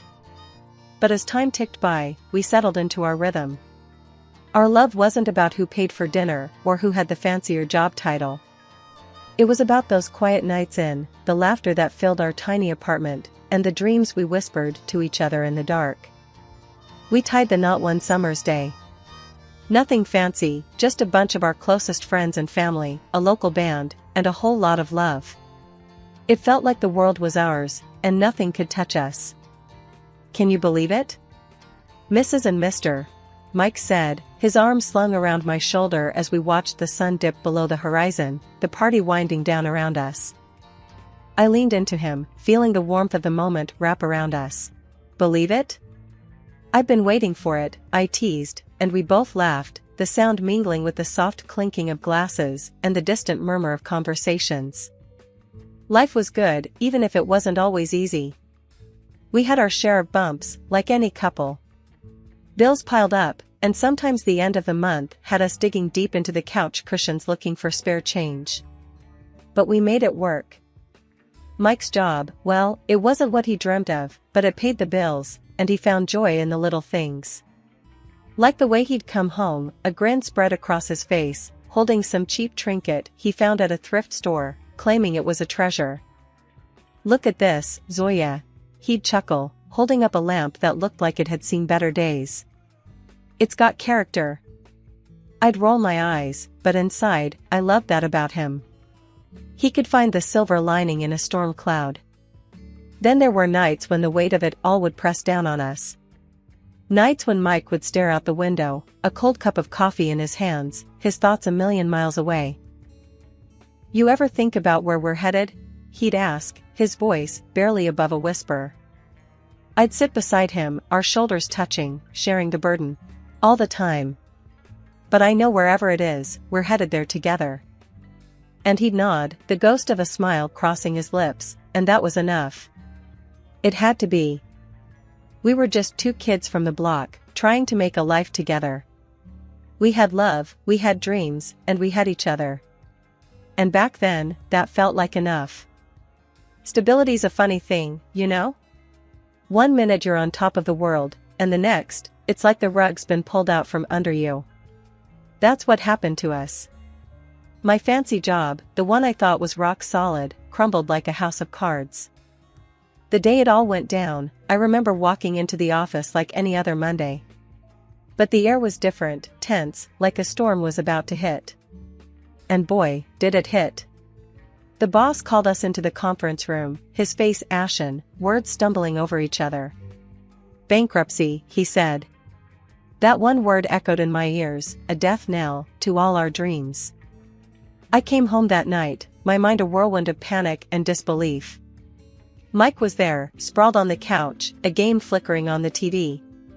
He looked up, saw my face, and immediately knew. "What's wrong, babe?" His voice was calm, but his eyes were searching, worried. I just stood there, the words stuck in my throat. Job's gone. The company's bankrupt. For a moment, there was just silence, the kind that screams louder than any shout. Then Mike was on his feet, his hands on my shoulders. "Hey, Zoya, look at me. We'll figure this out, okay? You're the smartest person I know. If anyone can bounce back, it's you." But the days turned into weeks, and the weeks into months. Rejection after rejection piled up, each one a reminder of the failure that seemed to cling to my name. The industry was cruel, unforgiving.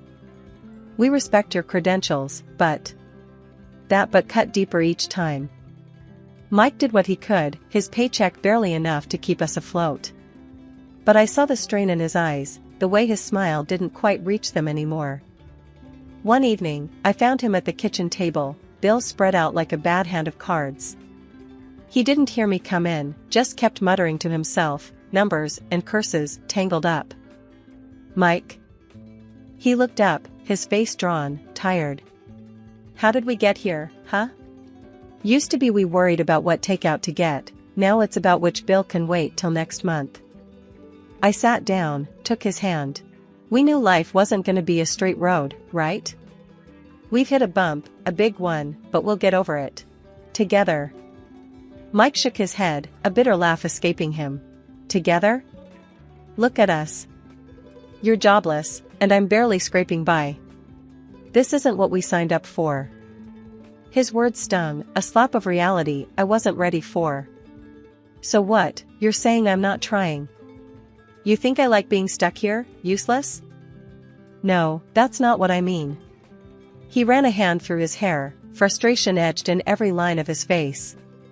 "It's just hard, you know? Feels like no matter how hard I paddle, we're sinking." I wanted to say something, anything, to fix it, to make the hurt in his eyes go away. But the words wouldn't come. Instead, we sat there, together yet miles apart, the weight of our crumbling world pressing down on us.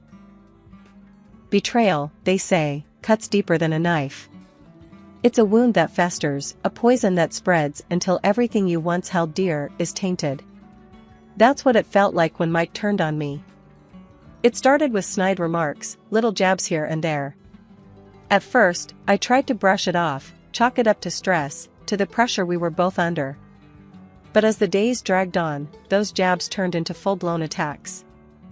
Another day, another stack of rejection letters, huh? Mike's voice was harsh, nothing like the warm tones I fell in love with. I looked up from the pile of envelopes on the table, my heart sinking. "I'm trying, Mike. You know I am." He snorted, a cold, mocking sound. "Trying?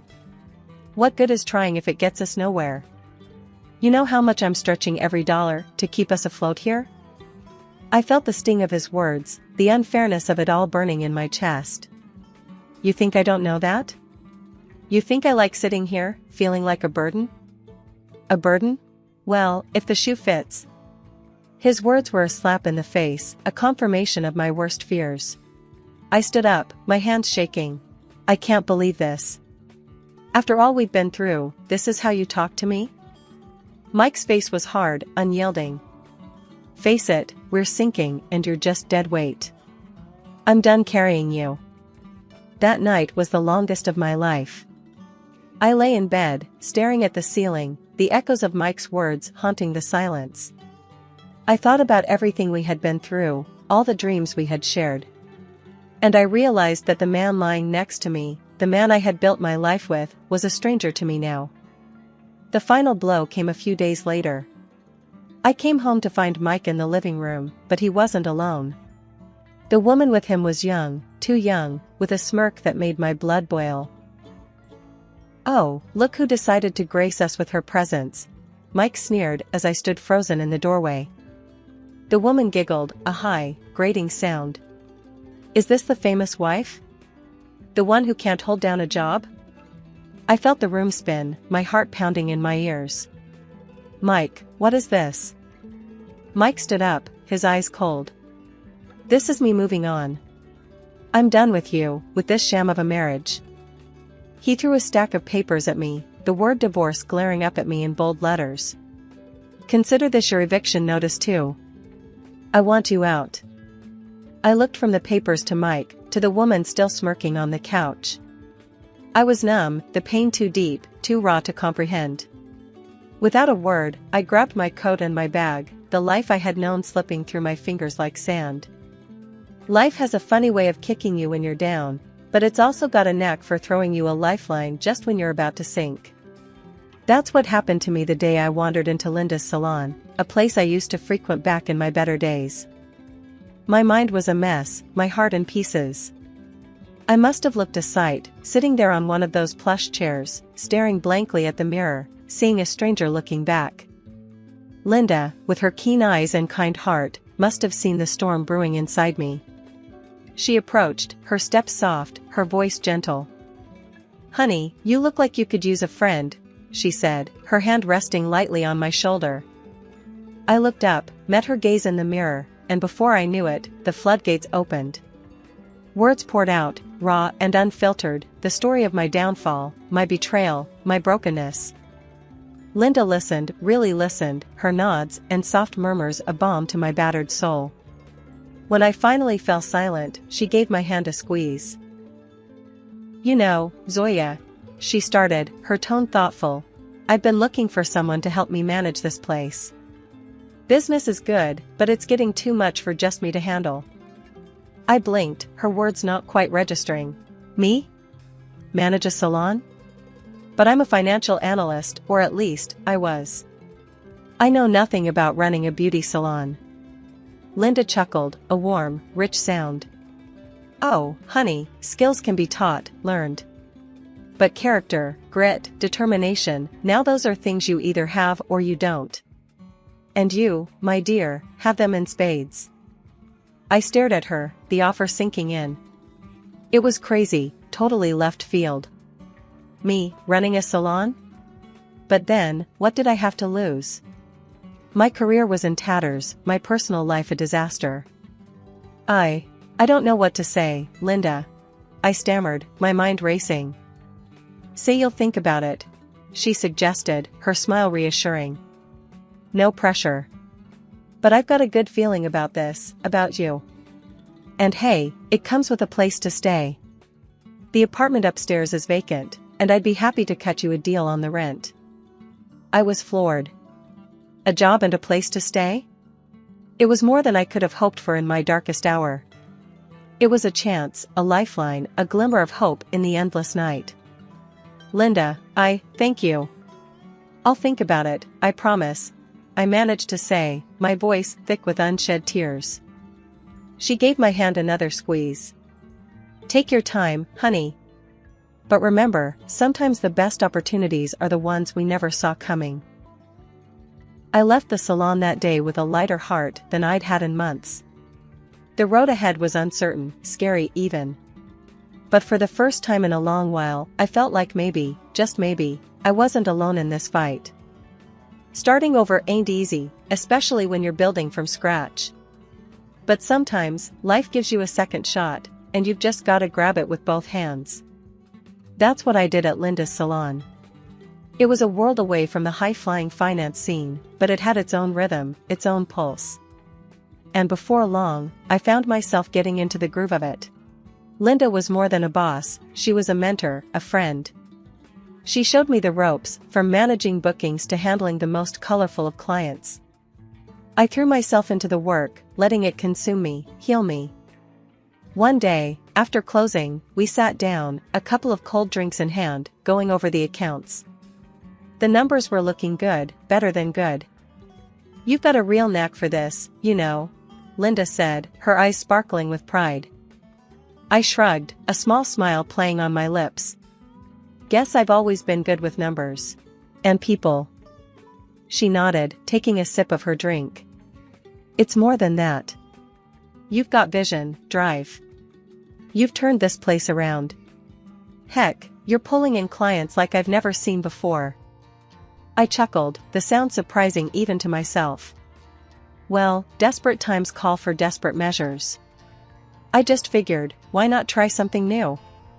What did we have to lose? Linda's smile widened. That's the spirit. And speaking of trying something new, I've been thinking. The way she trailed off, that twinkle in her eye, I knew she was onto something big. Out with it, Linda. What's cooking in that brain of yours? She leaned in, her voice dropping to an excited whisper. Expansion. This place is just the start. I'm thinking a chain, a brand. And I want you in on it. As a partner. The words hit me like a bolt of lightning. A partner. Me. After everything that had crumbled, here was a chance to build something new, something mine. Linda, are you sure? That's a huge step. She nodded, her gaze steady. I've never been sure of anything. You're not just rebuilding your life, you're helping me build my dream. We're a team, and together, we're unstoppable. I took a deep breath, letting the weight of her words sink in. This was it, a new chapter, a new beginning. From the ashes of my old life, here I was, rising, stronger, fiercer. All right, Linda. Let's do it. Let's build something amazing together. And we did. We worked hard, turning one salon into a chain of salons. Each new opening was a victory, a testament to our grit, our partnership. We were more than just a business, we were a force, a brand that stood for resilience, for beauty, for empowerment. Looking back, I couldn't believe how far I'd come. From the depths of despair to the heights of success. It wasn't just about the salons, the money, the recognition. It was about finding myself, my strength, my worth. The warm, inviting atmosphere of the salon buzzed with energy, a stark contrast to the cold, unforgiving streets outside. I was there, in my element, wrapping up Mrs. Jenkins' hairdo, her laughter mingling with the soft tunes playing in the background. The salon, my pride and joy, was more than just a business, it was a sanctuary, a testament to my journey. Mrs. Jenkins, with her sharp wit and warm heart, was in the middle of one of her famous anecdotes when the door burst open, sending a draft through the room. The chatter dipped into silence as Mike, my past mistake, walked in, swagger in his step, that same arrogant girl from years ago, clinging to his arm. His laughter, loud and mocking, sliced through the calm. What's this? Zoya?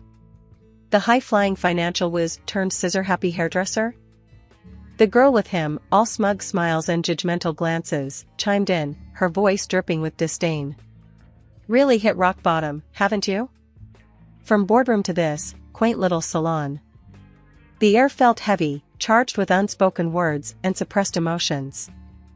I felt Mrs. Jenkins' grip tighten around my hand, her presence a silent pillar of strength. Without missing a beat, Mrs. Jenkins rose from her chair, her stature small, but her presence enormous.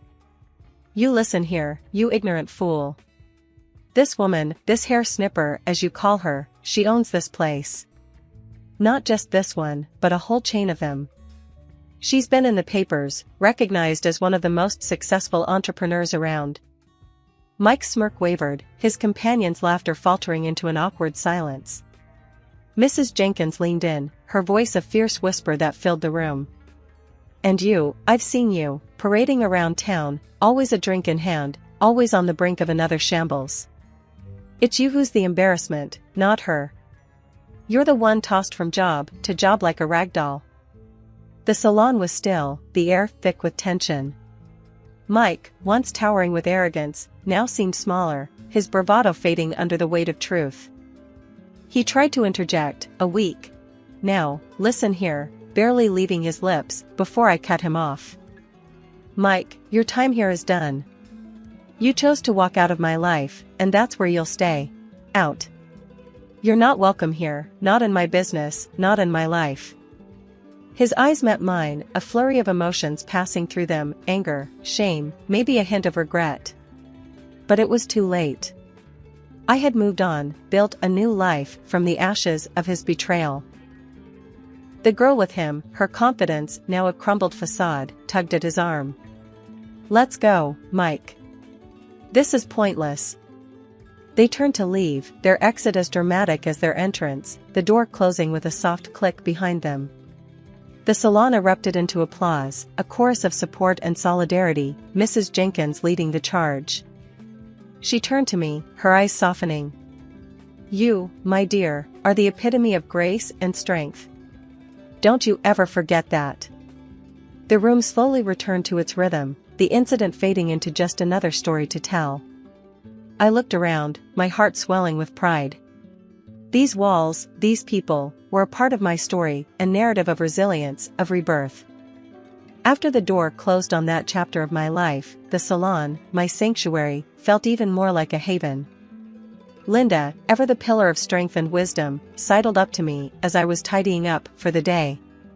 Her smile was as warm as the sunshine peeking through the windows. "You did good today, real good," she said, her eyes twinkling with a mix of pride and mischief. I chuckled, shaking my head. "Good? I feel like I just went 10 rounds in the ring." "Ah, but you came out on top. That's what counts," she insisted, giving me a gentle nudge. "And speaking of coming out on top, I've been thinking." That tone, that look in her eye, I knew it well. It meant Linda had another one of her grand ideas, the kind that had turned this salon from a dream into an empire. I leaned on the counter, my curiosity piqued. "Out with it then. What's brewing in that brilliant mind of yours?" She leaned in, her voice low and conspiratorial. "Expansion is great, we've nailed that. But what about branching out even more? I'm talking product lines, training academies, maybe even a reality show. Sky's the limit." The idea was bold, daunting, and utterly thrilling. The thought of turning our brand into something even bigger, touching more lives, igniting more dreams, it set my heart racing. "Linda, that's huge," I stammered, the magnitude of her vision dawning on me. "You really think we can pull it off?" She scoffed, playfully swatting my arm. "Think? Zoya, I know we can. Haven't we proved that already? We're a dynamite team. With your brains and my charm, we're unstoppable." Her confidence was infectious. I felt it, that familiar flare of excitement, the spark that had ignited my journey from the ashes of my past life. "All right, Linda. Let's do it. Let's shake things up and see where we land." Her grin was all the answer I needed. We were in this together, ready to take on the world, one dream at a time. As the salon emptied and the lights dimmed, I took a moment to reflect. Life had thrown curveballs, heartache, and challenges my way.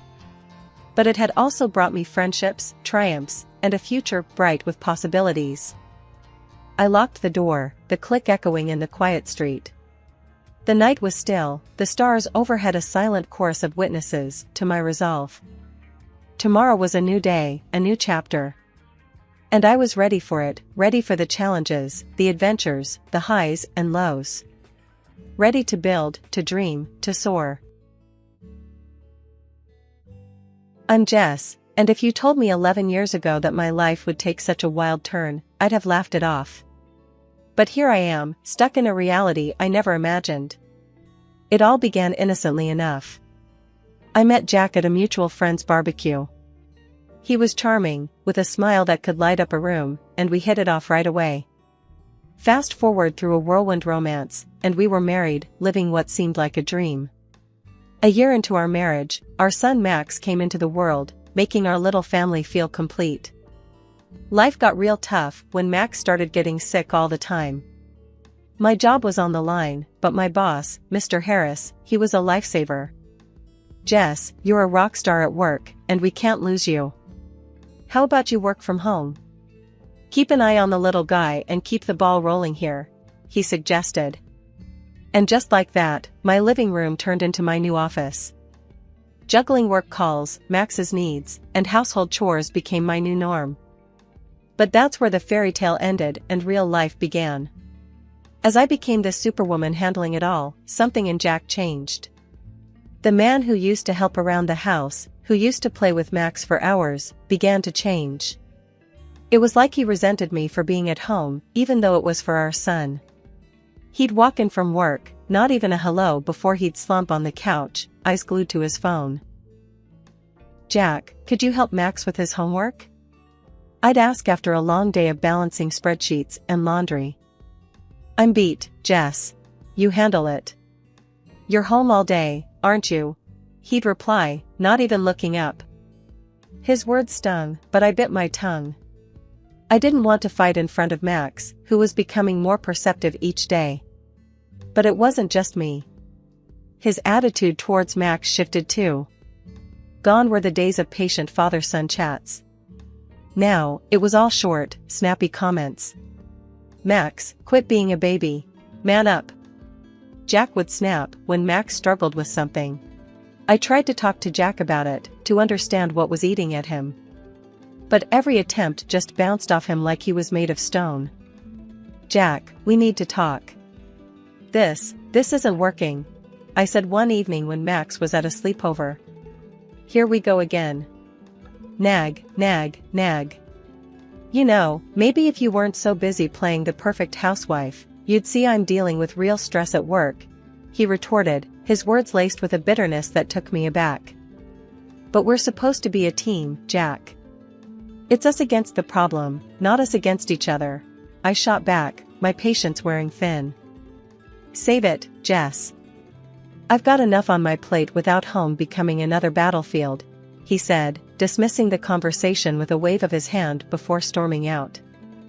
I stood there, in the silence of our living room, feeling more alone than ever. It was like living with a stranger, a man who wore the same face as my husband but carried none of his warmth, none of his love. The shift in Jack's behavior didn't just come out of the blue. It crept in slowly, like a shadow growing longer as the sun sets, until one day, the room was dark. About 3 years back, that's when the late nights started becoming more frequent. Each time Jack walked through the door past midnight, his excuses were as thin as paper. It was a Tuesday, I remember, because Max had just won his soccer game, and we were waiting to celebrate with Jack. But as usual, the chair at the head of the table remained empty.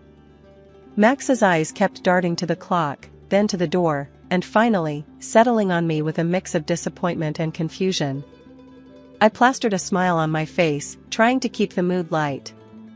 "Your dad's really swamped at work, honey. But he's so proud of you, you know that, right?" I reassured Max, but the words felt hollow even to me. It wasn't until much later that Jack decided to grace us with his presence. The sound of the door creaking open pulled me out of my troubled thoughts. I was sitting at the kitchen table, the remains of a celebration that never was laid out in front of me. Jack walked in, looking worn out, but there was something else in his demeanor, something off. I could smell the faint trace of perfume, definitely not mine, and it made my stomach churn. "Jack, where have you been? Max waited up for you. He won his game today, remember?" I tried to keep the accusation out of my voice, but it was hard. The game. Yeah, work, Jess. It's killing me. You know how it is," Jack mumbled, not even bothering to meet my gaze as he made a beeline for the fridge. "No, I don't know, Jack. It seems like work is all you ever have to say these days. And what's that smell? Since when do your colleagues wear such strong perfume?" I pushed, the words spilling out before I could stop them. Jack's head snapped up, his eyes narrowing. "What are you implying, Jess? That I'm cheating on you? That's rich, coming from someone who's holed up here all day." The accusation stung, and I felt my face flush with anger. "I'm here taking care of our son, our home, while you're out there doing God knows what. And it's not just the perfume, Jack. I found a strand of black hair on your jacket. Last time I checked, my hair was blonde." Jack let out a scoff, his ego inflating like a balloon. "Oh, Please, Jess. You're being paranoid. You think just because I come home smelling like someone else's perfume, I'm having an affair? Maybe you're just jealous. Maybe you still want me, huh? I was taken aback by his mockery. It wasn't like him. The Jack I knew would have reassured me, would have laughed it off and made me feel like a fool for even doubting. But this man, this stranger in my kitchen, he was egging me on, almost enjoying it. You think this is funny, Jack? Our marriage is hanging by a thread, and you're standing there making jokes? What happened to you? My voice broke, the frustration and hurt I'd been bottling up finally spilling over. Jack shrugged, his expression cold and detached. Maybe I've just had enough, Jess. Enough of this domestic bliss you keep trying to shove down my throat. I'm out there busting my ass every day, and I come home to this nagging and suspicion. You want to know where I've been? Out, where I don't have to deal with this crap. With those words, he grabbed a beer from the fridge and headed towards the living room, leaving me standing there, a mix of disbelief and anger coursing through me. As I heard the TV flick on, the familiar sound of laughter from some late-night show filling the house, I realized that the gap between us had grown too wide to bridge with mere words. The day started like any other, with Max's laughter filling the house as I juggled work and household chores. But a call from Mr. Harris changed everything. Jess, we need you in the office today. Big client coming in, and we can't do this without you, he said. I was torn. Max was down with one of his fevers again, and with Jack's unpredictable schedule, I couldn't just leave our son alone. I called Jack, hoping he'd understand the urgency. Jack, it's important. Mr. Harris needs me at the office. Can you come home early today? Max isn't feeling well. Jack's response was a cold splash of reality. Are you kidding me, Jess? You know I can't just leave work in the middle of the day. Handle it, like you always do. His words stung, but there was no time to argue. I called Helen, Jack's mom, and thank heavens, she agreed to help. Of course, dear. You go and take care of your work. Max will be fine with me. The meeting was intense, but we nailed it. Mr. Harris suggested celebrating at a nearby restaurant, and though my mind was at home with Max, I couldn't refuse. We settled into our seats, the clinking of glasses and the murmur of conversations around us. But as I scanned the room, my heart dropped. There, in a dimly lit corner, was Jack, his hand on another woman's, their heads close together in intimate conversation. I felt like I'd been punched in the gut. Mr. Harris noticed my pale face. Jess, are you all right? You look like you've seen a ghost. I shook my head, not trusting my voice. I need a moment, I managed to say, my legs shaky as I stood up. I headed to the restroom, my mind racing.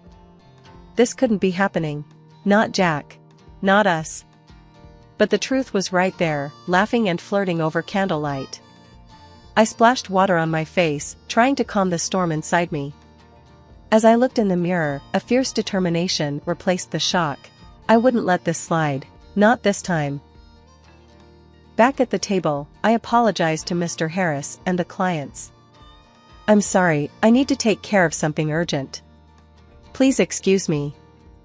I left the restaurant, my mind a whirlwind of hurt and anger. Jack didn't even notice me leave, so engrossed was he in his affair. I made it home, my hands trembling as I opened the door. Helen was there, her concerned eyes meeting mine. Is everything all right, dear? I couldn't spill it, not then. Just a rough day at work, Helen. Thanks for watching, Max. Helen gave me a knowing look. Anything you want to talk about? I forced a smile. Nothing to worry about. Just work stuff. Thanks again, Helen. After Helen left, the silence of the house wrapped around me. The image of Jack with that woman replayed in my mind. But I wasn't about to let anger take the wheel. This fury was fuel. Jack had made his choice, and now it was my move. The game had shifted, and as the night crept in, a plan began to form. A plan to make sure Jack regretted betraying the family he took for granted, The next morning felt heavy, like I was carrying a weight around my heart. Jack had left early, his usual routine, acting like nothing was wrong. But everything had changed for me. As I watched Max play, his innocence a stark contrast to the mess of our lives, I knew I had to act. But how? I couldn't just confront Jack without proof, and my word against his wouldn't hold up. I remembered a conversation with a friend about a private detective they had used. It seemed like a drastic step, but desperate times called for desperate measures. I waited until Max was settled with his video games, then I made the call. "Hello, is this Mr. Reynolds?" I asked, my voice barely above a whisper. "Yes, this is he." "How can I help you, ma'am?" came the reply, professional and to the point. I took a deep breath. I need your services. I suspect my husband is involved with someone else. I need proof." Mr. Reynolds was all business. "I understand, ma'am. We handle these cases with utmost discretion. Can you tell me more about your situation?" I poured out the details, the late nights, the perfume, the restaurant incident. Mr. Reynolds listened without interruption, then said, "We can start surveillance on your husband immediately. We'll gather evidence and keep you updated. My fee is..." I agreed without hesitation. The price didn't matter, I needed the truth. Days turned into weeks, and each time Mr. Reynolds sent over photos or snippets of conversations, my heart sank a little more. Jack with the same woman, at restaurants, at a park, and once, chillingly, at a jewelry store. It was like watching a train wreck in slow motion, each piece of evidence a brutal confirmation of Jack's betrayal. One evening, as I sat staring at the latest set of photos, Max came up to me. "Mom, why are you sad? Did something happen?" I quickly hid the photos and forced a smile. "It's nothing, honey. Just some work stuff. You know how it is." Max looked unconvinced. "If Dad is making you sad, I can tell him to stop. He should be nice to you." I hugged him, tears threatening to spill. "You're such a good boy, Max. But it's not your fight. Mom's got this under control, okay?" Max nodded, but his eyes still held worry. It broke my heart to see him like this, but it also steeled my resolve. Jack had to be held accountable, not just for me, but for Max's sake too. Max's 10th birthday should have been a day of joy and laughter, a celebration of a decade of life. The house was decorated, the cake was ready, and Max's eyes sparkled with excitement. But as the day unfolded, it became clear that it was going to be anything but typical. Jack, once the cornerstone of our little family, had been drifting away, his presence now just a shadow. This day was no different. "Jess, work slammed. I can't make it," he said over the phone, his voice as cold as the winter wind. I watched from the window as he drove off, leaving a cloud of dust and a heavy heart behind. Helen and George, Jack's folks, did their best to fill the void, their faces a mix of concern and disappointment. The party was in full swing, the sound of children's laughter a bittersweet melody. Then, out of nowhere, my phone shattered the calm. Jack's voice, panicked and loud, boomed through the speaker. "Our son's been hit. He's at the hospital now." The room froze, the festive air turning to ice. But there, right in front of me, was Max, safe and unharmed. "Jack, check your number." "Max is right here, safe and sound," I said, my voice steady, betraying none of the turmoil inside. There was a pause, a moment of silence that felt like an eternity. Then, a quiet, "Sorry, wrong number," before the line went dead. The room was thick with confusion and unspoken questions. I gently nudged Max towards his room, his new video game in hand. "Go on, sweetie. I'll be right there," I said, mustering a smile that felt more like a grimace. Once Max was out of sight, I turned to face Helen and George. Their faces were a mix of shock and worry, a silent demand for an explanation hanging in the air. "Helen, George, there's something you need to know," I began, my heart heavy. "Jack hasn't just been buried in work. He's involved with someone else. They have a child together, a little boy. The words hung in the air, heavy and suffocating. Helen's eyes welled with tears, and George's jaw clenched, his anger barely contained. "Jess, are you certain?" Helen's voice was a whisper, her world crumbling. I nodded, the truth a bitter pill. "I've seen them, heard their conversations. It's undeniable." The room was silent, the weight of betrayal pressing down on us.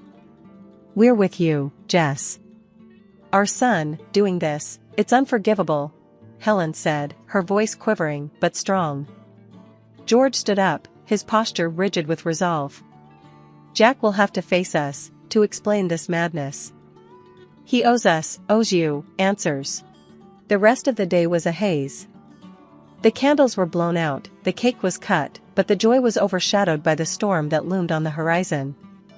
As the sun set, casting long shadows across the room, I realized that this was no longer just my battle. That evening, the house was quiet, too quiet. It was the calm before the storm. I sat in the living room, Helen and George by my side, the air heavy with anticipation. We were waiting for Jack, the man who had shattered our lives with his deceit.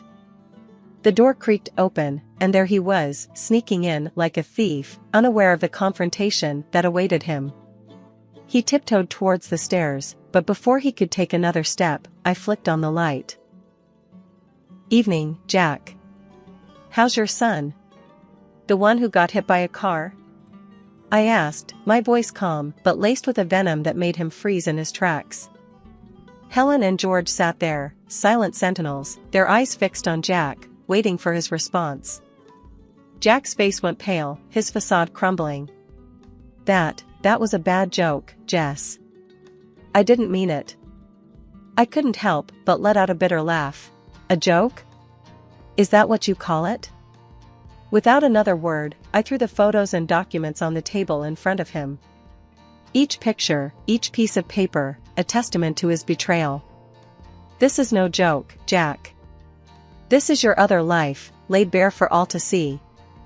Jack's eyes darted from the photos to his parents, the magnitude of his actions finally sinking in. I can explain," he stammered, but his words fell flat. "You're done talking, Jack. These pictures, these documents, they speak louder than any lie you could come up with," I said, my resolve steel. Helen let out a sob, her hands covering her face. George's expression was stone, his disappointment a tangible force in the room. "To think our son would stoop this low," he muttered. Jack turned to his parents, desperation in his eyes. "Mom, Dad, I..." But George cut him off, his voice firm and final. "You've made your bed, Jack. Now you lie in it.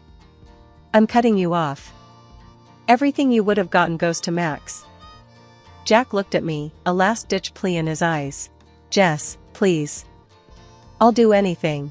Don't do this." But the time for mercy had passed. "You had your chance, Jack. Now it's time you face the consequences. I want a divorce, and I'll make sure you pay for every heartache you've caused." The room was silent, the finality of my words hanging in the air. Jack, defeated and broken, gathered his things, his departure marking the end of our life together but the beginning of a new chapter for me, for Max, for us. Days after Jack's departure, the echo of the door slamming still hung in the air like a bad odor. I thought I'd seen the last of the drama, but I was dead wrong. The doorbell rang, a sharp, intrusive sound that felt like an invasion. Standing there, with a smirk that could sour milk, was Jack's mistress, her confidence as misplaced as her morals. Well, if it isn't the jilted wife. "Time to pack up, darling. Jack's with me now, and so's everything that was yours." "This pretty little house?" "I'm thinking curtains, maybe some new furniture." Her words were like nails on a chalkboard. I couldn't help but laugh, the sound bitter. "You're dreaming if you think you can claim my house. This place? It's from my family. Jack couldn't lay a claim on it if he tried." Her smug expression faltered, confusion and anger warring on her face. She whipped out her phone, her false nails tapping furiously. Jack, you better explain this right now. You said this house was ours. In no time, Jack was at the door, his face ashen. The house, it's Jess's, he stammered, avoiding my gaze. The mistress's face turned a shade of red I didn't know existed. You pathetic liar. You promised me a fairy tale, and now you're telling me it's just a bedtime story? I watched the drama unfold, my arms crossed, a smirk playing on my lips. But I had one more card to play. Seems like we're airing dirty laundry today. Why not throw in these? I said, slapping the photos on the table. Looks like someone's been two-timing. Here you are, leaving a hotel with another man. Care to explain, sweetheart? The room erupted into chaos, a tornado of insults, accusations, and shattered illusions. I stood there, the eye of the storm, watching the destruction. Thinking of a paternity test, Jack? Might want to find out if you're really the daddy. The aftermath was a scene from a soap opera. The mistress, her dreams shattered, stormed out, leaving Jack standing in the ruins of his choices. And me? I stood tall, the victor in a battle I never wanted to fight. The final chapter of the tumultuous saga brought both closure and new beginnings. The divorce was more than a legal separation, it was the severing of ties that had bound me to a life of uncertainty and betrayal. Jack, in a desperate attempt to cling to a shred of dignity, underwent the DNA test, only to have his illusions shattered. The child he thought was his bore no trace of his DNA. Helen and George, once the loving grandparents and in-laws, now stood as my steadfast allies. George's decision to create a trust fund for Max wasn't just about securing a future for his grandson, it was a statement, a clear denouncement of Jack's actions. This boy's future won't be clouded by his father's shadow, George had said, his voice heavy with a mix of anger and resolve. The house, once filled with laughter, then whispers of betrayal, was now a sanctuary of peace. It was during one of these quiet evenings that Mr. Harris, or Tom as he insisted, visited. His presence had always been a source of comfort, but this time, there was a different energy about him. Jess, I hope it's okay, me dropping by like this, Tom began, his hands slightly fidgeting, a contrast to his usual composed demeanor. I offered him a smile, the familiarity of his presence a welcome comfort. Of course, Tom. It's always good to see you. He hesitated for a moment, then took a deep breath. Jess, I've been doing a lot of thinking, especially after everything that's happened. I've seen you handle life's curveballs with such grace and strength. It made me realize something I should have acknowledged a long time ago. The air felt heavy, charged with unspoken words and emotions. Tom, what are you trying to say? His gaze met mine, earnest and unwavering. I love you, Jess. Not just as the brilliant colleague you are, not just as the friend who's been by my side. I love you for the incredible woman you are, for the strength you embody.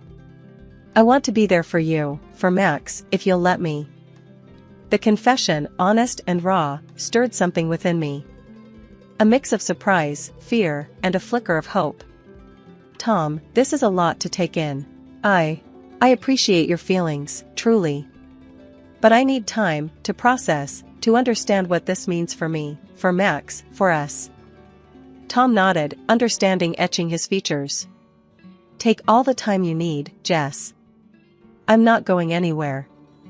I just wanted you to know how I feel, to understand that whatever the future holds, I'm here. As he left, the silence of the house enveloped me. The words we'd exchanged echoed in my mind, a gentle yet profound reminder that life still had surprises in store, that maybe, the end of one chapter was simply the beginning of another. It was just another ordinary Tuesday evening in our household, the kind where you're winding down from the day's work, thinking about what to cook for dinner, and maybe catch up on some TV shows you've missed. Mike, my husband of 20 years, was lounging on the sofa, flicking through channels, while I was in the kitchen pondering whether spaghetti or chicken salad would be the lesser of two evils for our waistlines. I was thinking about what our 19-year-old son Alex eats in college. That's when the phone rang, cutting through the mundane silence of our home. Mike glanced at the caller ID and sighed. "It's my folks." There was a hint of reluctance in his voice that didn't go unnoticed. "Go on, pick it up." "It's been ages since we last heard from them," I called out from the kitchen, trying to sound more enthusiastic than I felt. Mike's parents, Linda and George, weren't exactly the easiest people to get along with. Their rare calls usually meant they wanted something. Mike pressed the speaker button, and we both braced ourselves. "Hey, Mom, Dad, what's up?" The voice that came through was Linda's, choked with tears. "Oh, Mike, it's all gone. Everything's gone." George's gruffer, more panicked tone interjected. "The company, son. It tanked. We've lost the house, the cars, everything." I stopped what I was doing, the gravity of their situation sinking in. Mike and I exchanged worried glances. Despite our strained relationship, hearing them so vulnerable struck a chord. "So, what's the plan now? Where are you guys staying?" Mike asked, his voice tight with concern. "That's just it, son. We have nowhere to go. We were hoping, maybe, we could come stay with you and Kareen for a while." Linda's voice was hopeful, yet hesitant. Mike ran a hand through his hair, a clear sign he was stressed. "Well, you know the house is actually Kareen's, left to her by her grandma. I gotta talk to her about it." I knew what was coming next. As much as Linda and George could be a handful, they were still his parents. Turning them away wasn't an option, not really. I walked into the living room, taking the phone from Mike. "Linda, George, listen, we can figure something out. But it's only temporary, okay? Just until you get back on your feet." "Oh, thank you, dear. You're a lifesaver. We won't be any trouble, promise," Linda gushed, relief evident in her voice. After we hung up, Mike slumped back on the couch, a mix of emotions playing across his face. "Babe, you sure about this? You know how they are. Always looking down on our lifestyle, expecting the moon." I sighed, sitting next to him, taking his hand. I know. But they're your folks. What else can we do? We'll set some ground rules. Make it clear it's just for a few months." Mike nodded, looking somewhat relieved but still anxious. "They mentioned bringing some things. I hope it's not their entire house." The morning Linda and George were due to arrive felt like the calm before the storm. Mike and I had been up since dawn, double-checking every room to ensure everything was as comfortable as possible. Our attempt to bring some order before the inevitable chaos. "Kareen, do you think they'll like the setup in their room?" Mike asked for what felt like the 10th time, his forehead creased with worry. I shrugged, adjusting a pillow for the umpteenth time. "They'll have to. It's not the Ritz, but it's the best we can do." The sound of engines rumbling down our street cut our conversation short. We exchanged a look that said, "Here we go," and made our way to the front door. As we stepped outside, 2 massive moving trucks pulled up, blocking our driveway. Jesus, did they bring the whole house? I muttered under my breath as Mike squeezed my hand, a silent plea for patience. Linda and George emerged from a sleek rental car, looking every bit the displaced royalty. Linda, with her fur coat draped over her shoulders, despite the mild weather, and George, in a suit that looked too formal for our quiet, suburban street. "Kareen, Mike. Oh, how we've missed you!" Linda exclaimed, embracing me with a force that nearly knocked the wind out of me. "Good to see you, Mom, Dad," Mike managed, his voice tight as he accepted their hugs. As the movers began unloading, the sheer volume of some things they'd mentioned became horrifyingly clear. Furniture, boxes, more boxes, and endless bags started piling up in our driveway. Mike and I helped direct the movers, but it quickly became apparent that our house was not prepared for the influx. Every room on the ground floor was soon crowded with their belongings, leaving just narrow paths to navigate through. As the movers left, George clapped his hands together, looking pleased. "Well, this feels homier already, doesn't it?" That evening, after a day of moving and rearranging, we sat down for dinner. The air was thick with tension, an uncomfortable blend of gratitude and resentment simmering just below the surface. "So, Karine, this spaghetti is interesting," Linda remarked, poking at her plate with a fork as if she expected it to bite back. "It's a family recipe," I replied, trying to keep my voice even. "Simple but good." Was all she said, but her expression spoke volumes. Mike, sensing my growing frustration, jumped in. "Mom, Dad, we're really glad we could help out in your time of need. But we need to remember we're all in this together. It's going to be a bit of an adjustment for everyone." The conversation stumbled along, a clumsy dance around the obvious elephants in the room. After dinner, as we were clearing the table, Mike pulled me aside. "Karine, this is going to be harder than we thought," he whispered, his eyes filled with concern. I sighed, leaning into him. "We knew it wouldn't be easy. But we'll make it work. Somehow." The initial excitement of Linda and George's arrival quickly faded, replaced by the daily grind and growing tensions.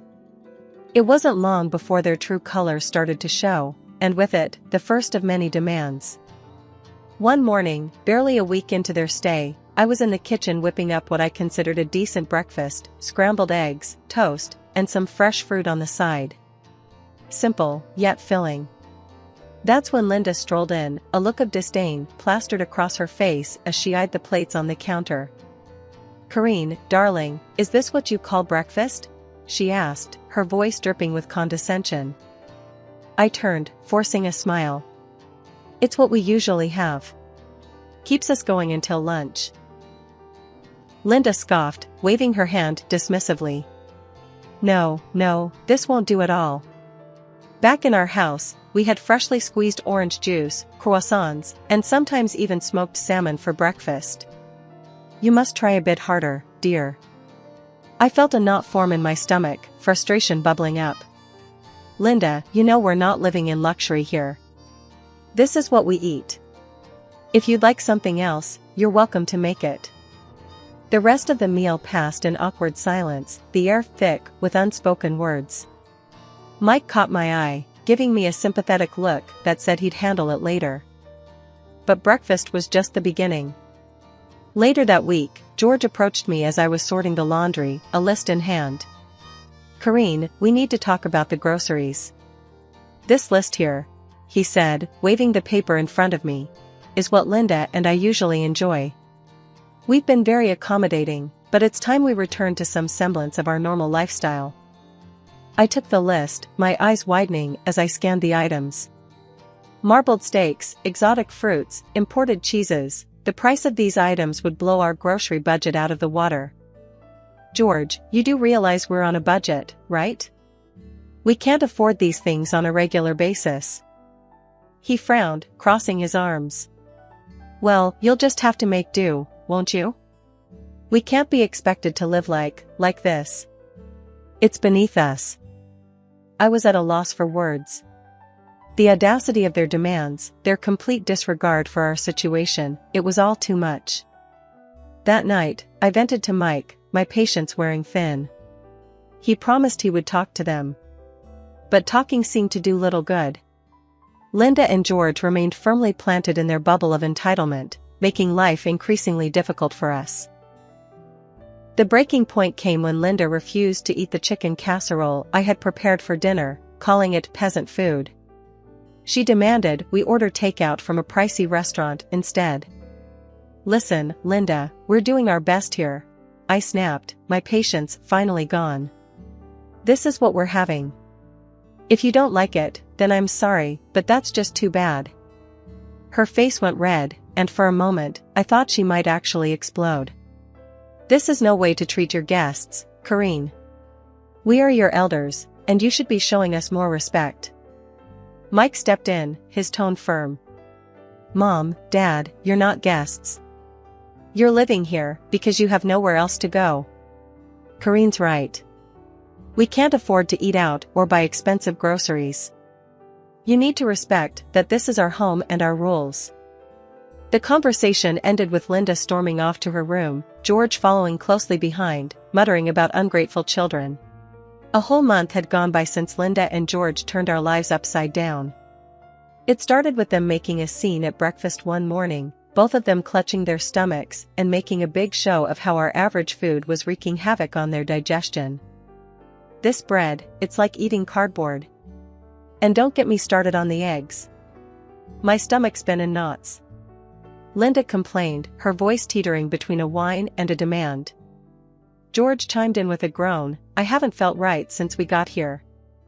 We need proper food, not this peasant fare." Feeling cornered and wanting to keep the peace, I caved. I started buying the fanciest groceries I could find for them, while Mike and I resorted to fast food just to save on costs. Fast forward a month, and I'm sitting at the kitchen table, receipts scattered in front of me. My heart sank as I tallied up the numbers. We were spending double on groceries compared to before Linda and George's arrival. And that wasn't even touching on the water bill, which had skyrocketed thanks to Linda's newfound love for long, luxurious baths. Enough was enough. That evening, as I served dinner, the contrast couldn't have been starker. Linda and George were tucking into their gourmet dishes, while Mike and I nibbled on cheap takeout. My frustration boiled over. "Listen up," I started, my voice steady but firm. "This can't go on. We're blowing through our budget trying to cater to your tastes. From now on, we're all eating the same food. No more special treatment." Linda looked up, her fork paused midair. "You can't be serious. This food is the only thing keeping our health from plummeting in this hovel." George nodded in agreement. "Exactly. You expect us to eat fast food? That's absurd. You're being incredibly selfish and lazy, Karine." Their words stung, but I was past caring about their opinions. Before I could retort, Mike slammed his fist down on the table, a rare show of anger from him. "That's enough," he barked. "You're living under our roof, in Karine's house. You will show her respect. She's been bending over backward to accommodate you, and this is how you repay her? No more. Either you start eating what we provide, or you can find somewhere else to live." The room went silent, the tension thick enough to cut with a knife. Linda and George exchanged a look, then silently returned to their meal. The day after the big blow-up, things escalated in a way I couldn't have imagined. It started with a knock at the door, mid-morning. I was in the middle of tidying up the living room, Mike having gone out to run some errands. The delivery guy, a young lad probably in his early 20s, stood there with a smirk, holding a stack of fancy-looking food boxes. "Delivery for Karine," he announced, thrusting the boxes into my arms before I could even open my mouth. Confused, I stared down at the assortment of gourmet meals, the kind that cost an arm and a leg from the high-end place downtown. "There's been some mistake. I didn't order this." Just then, Linda breezed in, a smug smile on her face. "Oh, those are for us. I couldn't stomach another day of that dreadful food you've been serving." I was flabbergasted. "And how do you plan on paying for this?" I asked, trying to keep my cool. Linda waved a dismissive hand. "Oh, don't worry, dear. It's on you. Consider it a thank you for our stay." Fury bubbled up inside me, but before I could confront her further, the phone rang. It was Mike, checking in. I quickly explained the situation, my voice shaking with anger. "Stay calm. I'll handle it when I get back," he said, his tone tight with frustration. But staying calm was easier said than done. By the time Mike got back, Linda and George had made themselves comfortable, devouring their expensive meals with relish while I fumed silently. That evening, Mike and I sat them down for another talk. This time, the gloves were off. "Mom, Dad, this has got to stop," Mike began, his voice low but firm. "You can't just order expensive meals on our dime. It's not right." George scoffed, leaning back in his chair. "Oh, please. It's the least you can do after forcing us to eat like paupers." I couldn't believe what I was hearing. Forcing you? We're going broke trying to keep you happy. Linda's eyes narrowed. Well, maybe if you managed your money better, you wouldn't be in this situation. That did it. I lost my cool. Managed our money better? We were fine before you showed up, turning our lives upside down.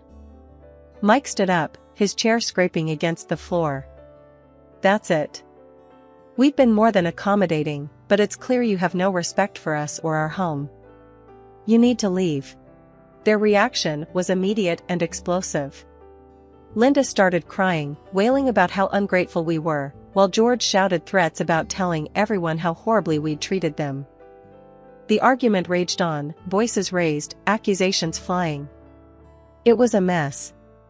In the end, Linda and George stormed off to their room, slamming the door behind them. After the debacle with the gourmet food delivery, things went from bad to unbearable. Linda and George's entitlement had reached new heights, and Mike and I were at our wits' end. The final straw came on a chilly Thursday evening.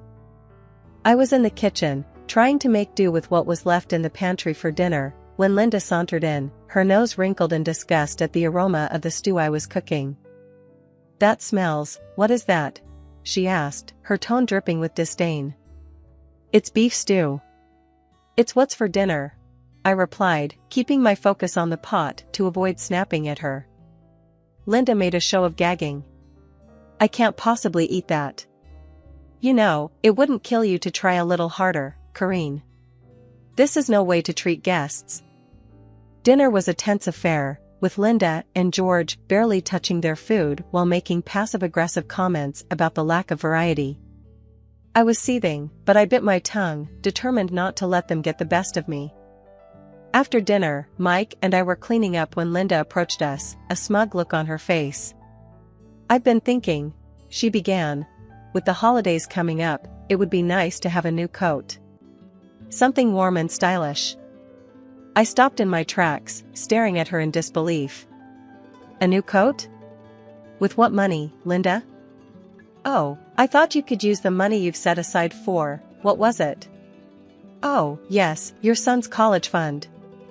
That was it. The last straw. Without hesitation, I picked up the phone and called the one person I knew could turn the tide, my grandmother. Gran, despite her age and residing in a nursing home, had always been the matriarch of our family, her word law. After I spilled out the whole sorry saga, she huffed in disbelief. This nonsense has gone on long enough, Gran declared, her voice crackling with resolve over the phone. I'm coming to stay for a bit. We'll sort this mess out together. True to her word, a couple of days later, Gran arrived, wheelchair and all, ready to reclaim her territory. As she rolled into the living room, commandeering the space with her presence, Linda and George looked on in shock. I'll be staying on the ground floor, Gran announced, scanning the room filled with Linda and George's belongings. So, all this, she waved a dismissive hand around, needs to go upstairs. Linda's face turned a shade of red I didn't know was possible. You can't just come in and demand. Gran cut her off with a look that could freeze lava. This house? It's still mine. Corrine and Mike are here because I allow it. And that means I can kick you out whenever I please. The threat hung in the air, heavy and undeniable. Within hours, Linda and George were scrambling to call movers, their complaints and protests drowned out by Gran's unwavering stance. As their furniture and countless boxes were hauled up the stairs, Gran turned to me, a twinkle in her eye. Now, let's see if they still feel entitled to steak dinners and new coats. Gran's strategic maneuvering had just begun to unfold in our household. The air was charged with anticipation as we gathered in the living room, the scent of freshly brewed tea mingling with the tension. Now, Gran began, her voice steady, we need to address the matter of rent. Linda scoffed, crossing her arms. Rent? Why should we pay rent when Corrine and Mike don't? Gran smiled, a glint in her eye. Corrine and Mike live here under my grace. They contribute to the household in many ways. But you too, she paused, her gaze sharpening, have been living off their generosity without giving much in return. I think a rent of $4,000 a month would be appropriate. George's face went ashen. $4,000? That's outrageous. We're retired, we don't have that kind of money. Gran leaned forward, her expression unyielding. Considering the lavish meals and the luxurious lifestyle you seem accustomed to, I'd say you can afford it. Linda, her voice trembling with indignation, turned to me. Karine, surely you don't agree with this extortion? Before I could reply, Gran interjected. It's not extortion, Linda. It's about fairness. But I'm willing to negotiate. She paused, a sly smile playing on her lips. If you're willing to help take care of me during your stay, push my wheelchair around, make breakfast, help with my bath, I might consider reducing the rent. The suggestion hung in the air, heavy and unappealing to Linda and George, who exchanged a look of utter disbelief. George, ever the pragmatist, asked, "And how much would this assistance reduce the rent?" Gran tapped her chin, pretending to ponder. Let's say, down to $2,000, provided the help is substantial and consistent. Linda's mouth dropped open, but before she could protest, George cut in. And if we refuse? Gran's response was swift and final. Then you're welcome to find somewhere else to live. This house, she gestured around, will no longer be your refuge. The ultimatum was clear. Linda and George, faced with the prospect of actually working or paying a hefty rent, seemed to shrink in their seats. The following days were a flurry of hushed conversations and frantic phone calls as they scrambled to find an alternative. Eventually, they announced they had found a small apartment and would be moving out immediately. The process was swift, their belongings packed and removed with a speed that suggested eagerness to leave the situation behind. As their car disappeared down the driveway, Gran turned to Mike and me, her expression softening. I know it was tough, but it was necessary. You two need your space, and they need to stand on their own. Mike wrapped an arm around Gran, gratitude in his eyes. Gran, you've done more for us than we could ever repay. Thank you. In the weeks that followed, Gran became more than just a guest, she was a guardian of our home's harmony, a role she played with a blend of sternness and love that only she could manage. In the calm that followed Linda and George moving out, our house felt like it was finally breathing again. Gran, Mike, and I gathered in the living room one night, the gentle hum of the evening wrapping around us, making the space feel sacred after the storm we'd weathered. Breaking the quiet, Gran's tone turned playful. Well, as much as I've enjoyed the drama, I think it's time for me to head back. The nursing home misses its most troublesome resident. Mike and I shared a look, already dreading her departure. Gran, this house is always open for you. It's not really home without you, I managed, my voice heavy with emotion. Gran gave my hand a squeeze. And you're always in my heart. But don't worry, I'll be back to stir things up now and then. We laughed together, a sound that felt like healing. As we said our goodbyes to Gran the next day, watching her taxi disappear, Mike and I knew we were ready for whatever came next. Together. Our home, once a battlefield, was now a symbol of our resilience, a place where love and boundaries found their balance. And as we stepped back into the quiet of our living room, ready to face the future, I felt deeply thankful for the journey that had brought us here, for the family we were, and for the lessons we'd carry forward. A few weeks later, we heard from a mutual acquaintance that Linda and George were living in a small apartment, having sold most of their belongings to cover their debts. The news came as a bittersweet confirmation of the new chapter they, too, were embarking on, a life defined by the consequences of their choices, leaning on each other, perhaps for the first time in a long while. Reflecting on this, Mike and I realized the true depth of the changes we'd all undergone. Our home was peaceful once more, and though the journey had been rough, it had taught us the true meaning of family, resilience, and love.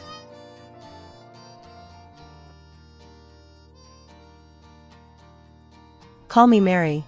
I remember walking into that party, feeling like a complete mess. It was just a couple of weeks after Jason, my then boyfriend, decided he had had enough of us. It's not you, it's me, he said, the same old tired line. So there I was, drowning my sorrows in a glass of cheap wine, surrounded by couples looking all happy and in love at our friends' get-together. I felt out of place, like a sore thumb sticking out in a sea of bliss. Enter Alex. I hadn't noticed him until he was right beside me, his sudden appearance pulling me out of my gloomy thoughts. "Looked like you could use some company," he said, his voice smooth, with a hint of something I couldn't quite place. I remember looking up, ready to give him a piece of my mind, but the words died on my lips. There was something disarmingly honest in his gaze that made me pause. "Company, or a distraction?" I retorted, my tone sharper than I intended. I was in no mood for small talk or flirting. "Whichever you need more," he shot back with a grin that was both infuriating and charming at the same time. It was the first time in weeks that I found myself genuinely smiling, despite my best efforts to stay miserable. We spent the rest of the evening talking about everything and nothing. Alex had a way of making the mundane interesting and the heavy stuff seem lighter. He didn't pry into why I was upset, nor did he offer any unsolicited advice. He just was there, making me laugh and forget about the heartache, if only for a few hours. As the party winded down, he offered to walk me home. "It's late, and the streets aren't exactly friendly at this hour," he said, a note of concern in his voice that felt comforting. I hesitated for a moment, my mind screaming at me that it was a bad idea to walk alone with a guy I had just met. But then, looking into his eyes, I felt an inexplicable trust.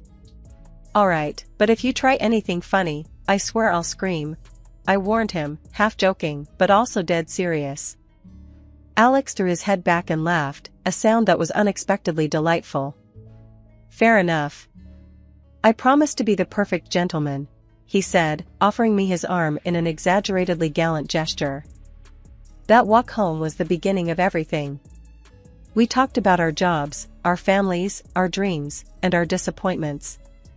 Alex worked in IT, a geek at heart with a passion for old-school video games and a knack for fixing just about anything. I told him about my job in marketing, how I loved the creativity it allowed me but hated the office politics. By the time we reached my apartment, I didn't want the night to end. There was something about Alex that felt right, like a puzzle piece I didn't know I was missing. "Thanks for tonight. I needed it more than I thought," I admitted, feeling a twinge of vulnerability. "Anytime," Alex said, his voice soft. "And hey, if you ever need a partner in crime or just someone to vent to, you know where to find me." And I did. In the days and weeks that followed, Alex and I grew closer. Our initial banter turned into deep conversations, and the more I got to know him, the more I liked him. He was caring and attentive, always there when I needed a shoulder to lean on or a laugh to brighten my day. It wasn't long before our friendship blossomed into something more. Looking back, I can hardly believe how quickly things progressed. But with Alex, everything felt easy, natural. It was as if we were meant to find each other that night, to heal each other's wounds and build something new together. The day he asked me to be his girlfriend, he did so with a clumsiness that was utterly endearing. "So, I've been thinking," which is always a dangerous thing, he started, scratching the back of his neck nervously. "But I really like you, more than I've liked anyone in a long time. And I was hoping, maybe, you'd feel the same way?" I remember laughing, not at him, but at the absurdity of the situation. After all the heartache and disappointment, I had found someone who made me feel alive again. "I do, Alex. I really do," I said, and the smile he gave me in return was everything. The honeymoon phase, they say, doesn't last forever. But when the shift came for Alex and me, it hit like a freight train. I'd come home from work, bone-tired from the day's grind, only to find Alex sprawled on the couch, eyes glued to the TV, surrounded by a day's worth of mess. At first, I brushed it off, chalking it up to bad days or just a man's typical disregard for clutter.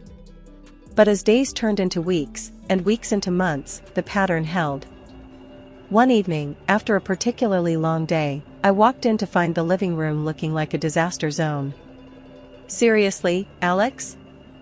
I couldn't keep the frustration out of my voice as I kicked a path through scattered shoes and gym bags. You've been home for what, 4 hours? And the place looks like this? Alex barely glanced up from his game.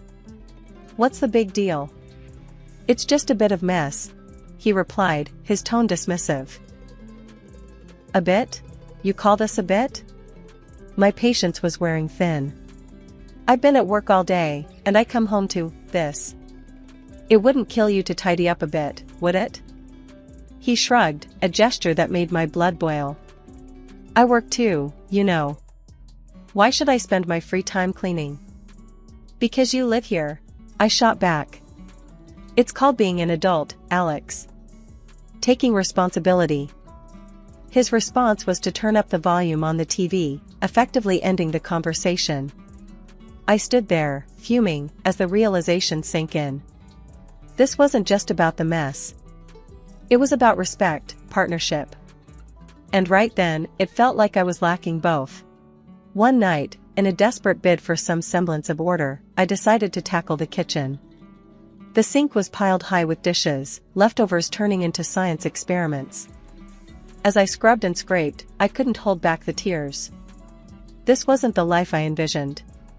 This wasn't the partnership I signed up for. Alex found me there, elbow deep in suds and misery. Hey, what's this? He asked, his voice softer now, laced with concern. I shook my head, unable to find the words. I'm just tired, Alex. Tired of feeling like I'm doing this all alone. He sighed, running a hand through his hair. Look, I get it. I'll try to do better, okay? But trying didn't seem to translate into action. Days passed, and the pattern continued. Promises were made and broken, leaving me to wonder if this was our new normal. The man I married, the partner I thought I had, seemed more like a distant roommate, leaving me to question where we went wrong. It wasn't just the chores or the mess. It was the growing gap between us, the silent meals, the unspoken frustrations. I missed the man who walked me home that night, who made me laugh and feel loved. Now, I felt more like a caretaker than a wife, struggling to keep us afloat in a sea of indifference. Alex, we need to talk, I said one evening, the words heavy with a mix of dread and hope. This isn't working. We're not working. And I don't know how to fix this if you're not willing to meet me halfway. He looked at me then, really looked at me, and for a moment, I saw a flicker of the old Alex. I know I've been a jerk, he admitted, his voice low. I'll try harder, I promise. Promises. I wanted to believe them, to hold on to the hope that we could find our way back to each other.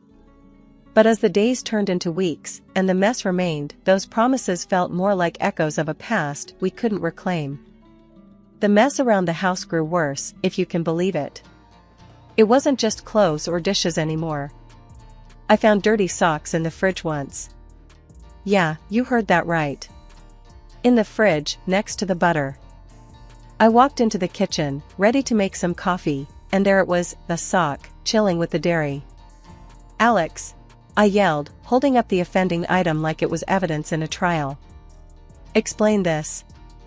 He wandered in, looking bewildered and not the least bit guilty.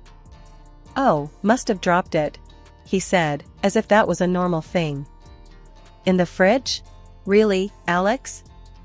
What's next, shoes in the microwave?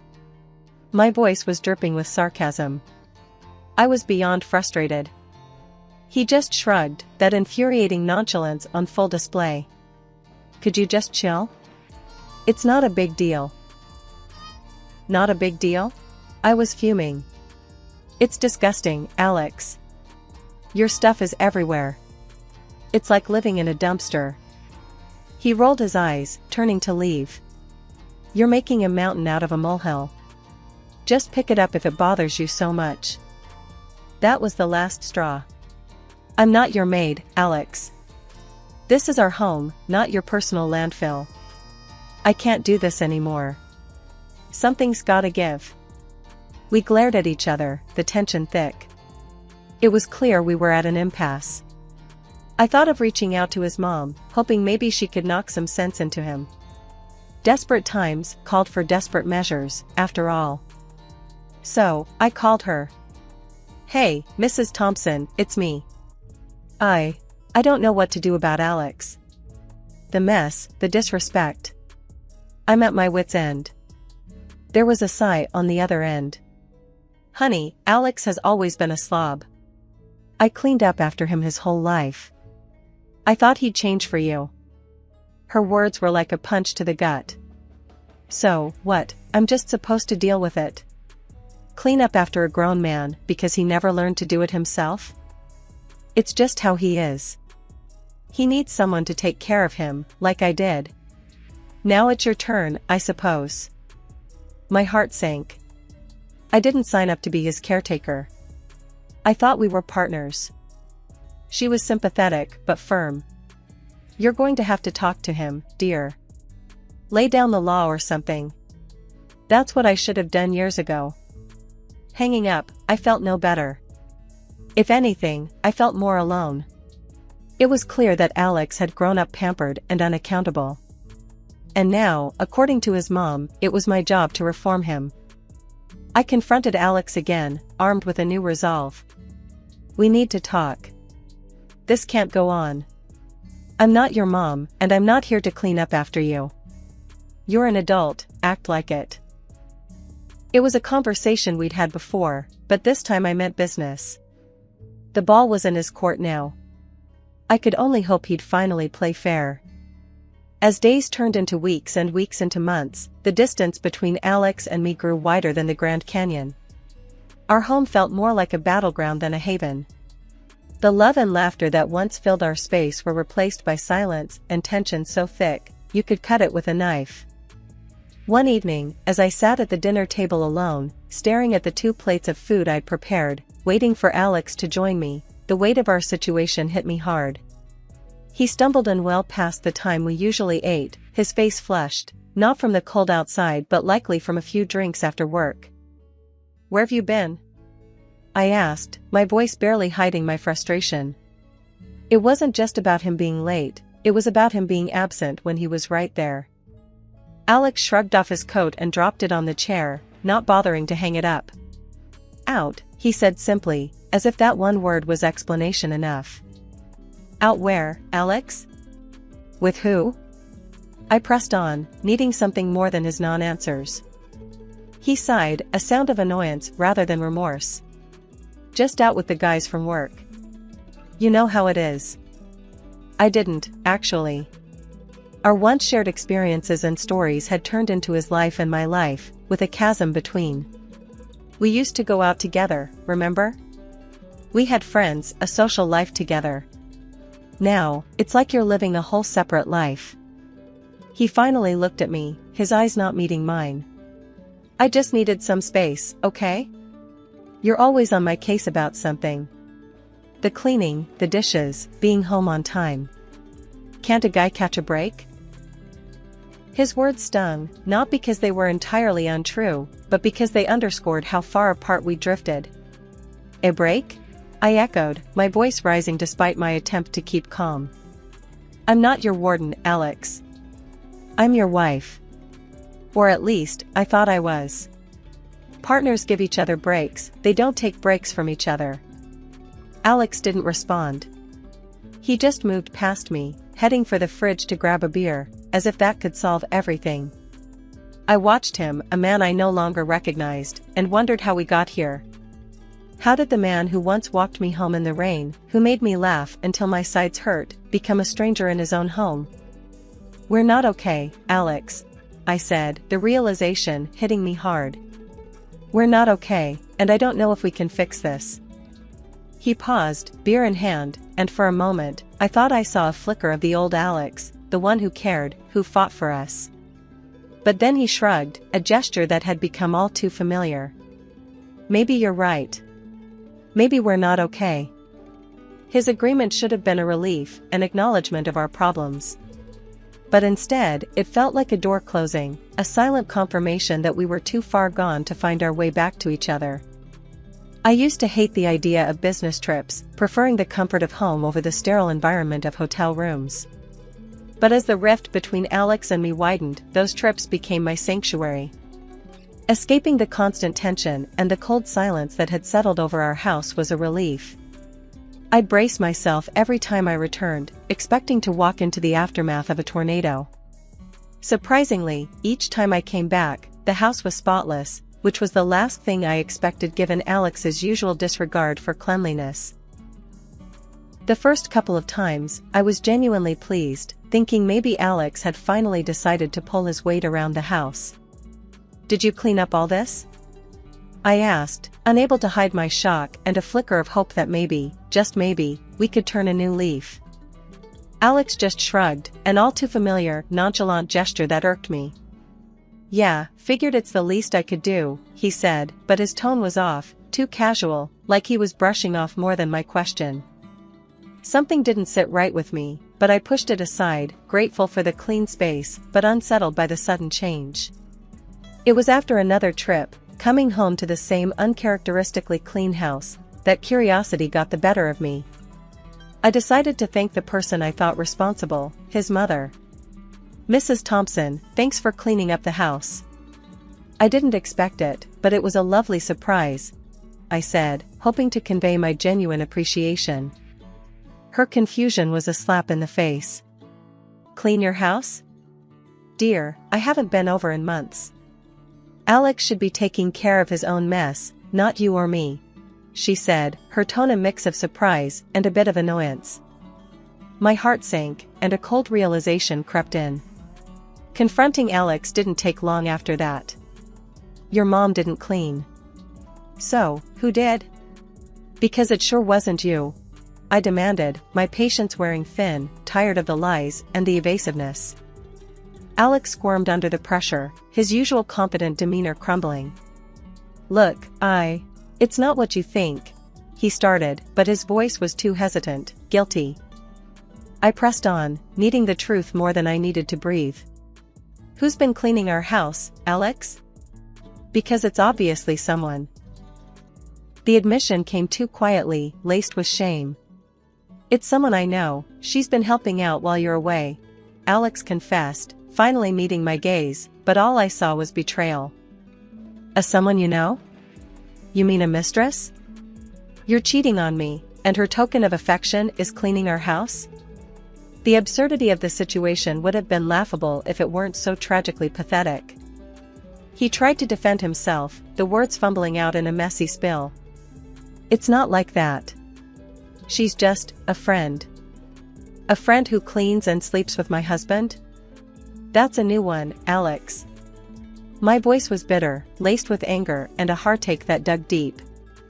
I found out about his infidelity not through whispers or clandestine messages, but through a clean house.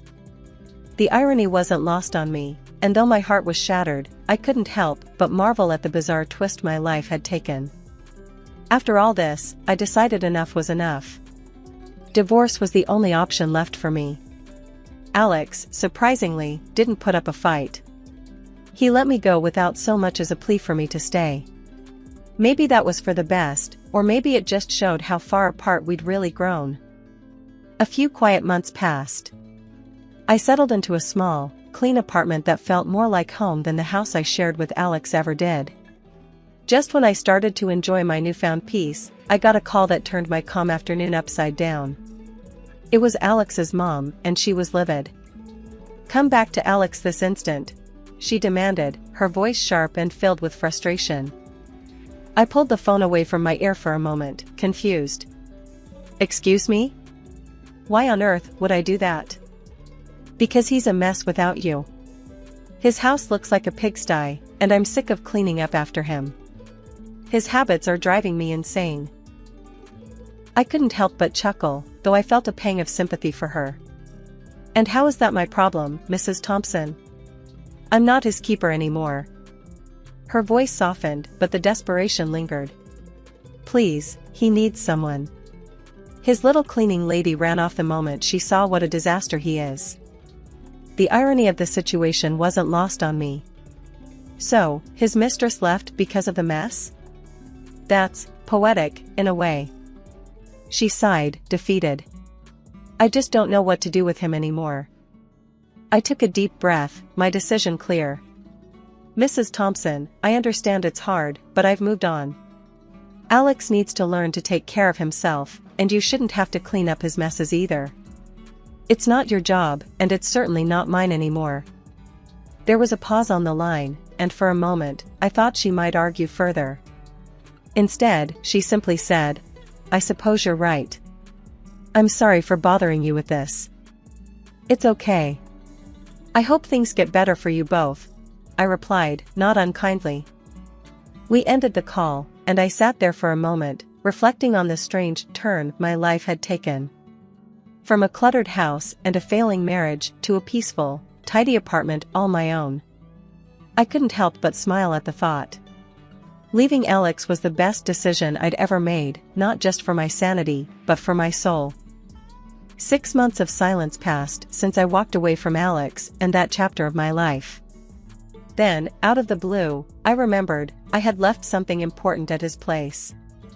With a sigh, I decided to retrieve it, thinking it'd be a quick in and out. Standing at the front door of the house we once shared, I knocked, waiting for any sign of life. Nothing.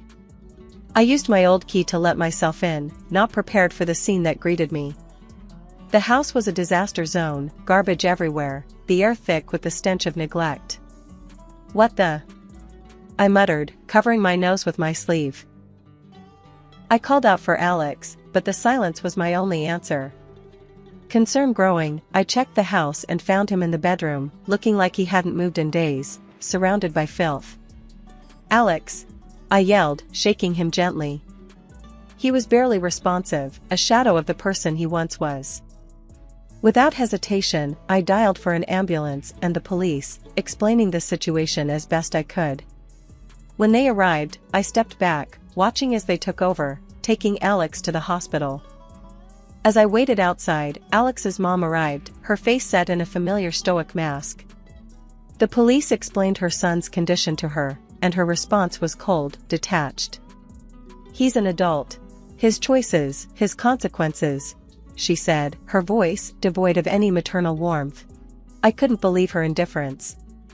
"He could have died in there," I said, anger and disbelief mixing in my voice. She just looked at me, as if I was a stranger speaking a foreign language. "Not my responsibility," she stated flatly, turning away to talk to the officers.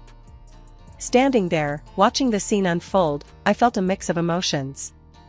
Sadness for Alex, anger at his mother, relief that I had moved on. But above all, I felt a sense of closure, knowing that I had done the right thing by leaving when I did. This was no longer my life, my mess to clean up. I had my own path to follow, one that led away from this chaos and towards a future I was still writing. After everything that went down, I found out Alex was placed in a psychiatric hospital. Turns out, he had a progressive mental disorder that made him act the way he did with all that mess and his lack of cleanliness. Hearing that news hit me hard, way harder than I expected. Despite all the hurt and chaos, I couldn't help feeling sorry for him. So, I decided to visit him, even if his own mom couldn't be bothered. The hospital was stark and sterile, a far cry from the cluttered home we used to share. I met with his doctor, a kind man who seemed genuinely concerned for Alex. His condition's advancing faster than we hoped, he told me, his voice heavy with regret. At this stage, there's not much anyone can do, except make sure he's comfortable and safe. I nodded, feeling a lump in my throat. "And his mom? Does she come by?" I asked, already knowing the answer. The doctor shook his head.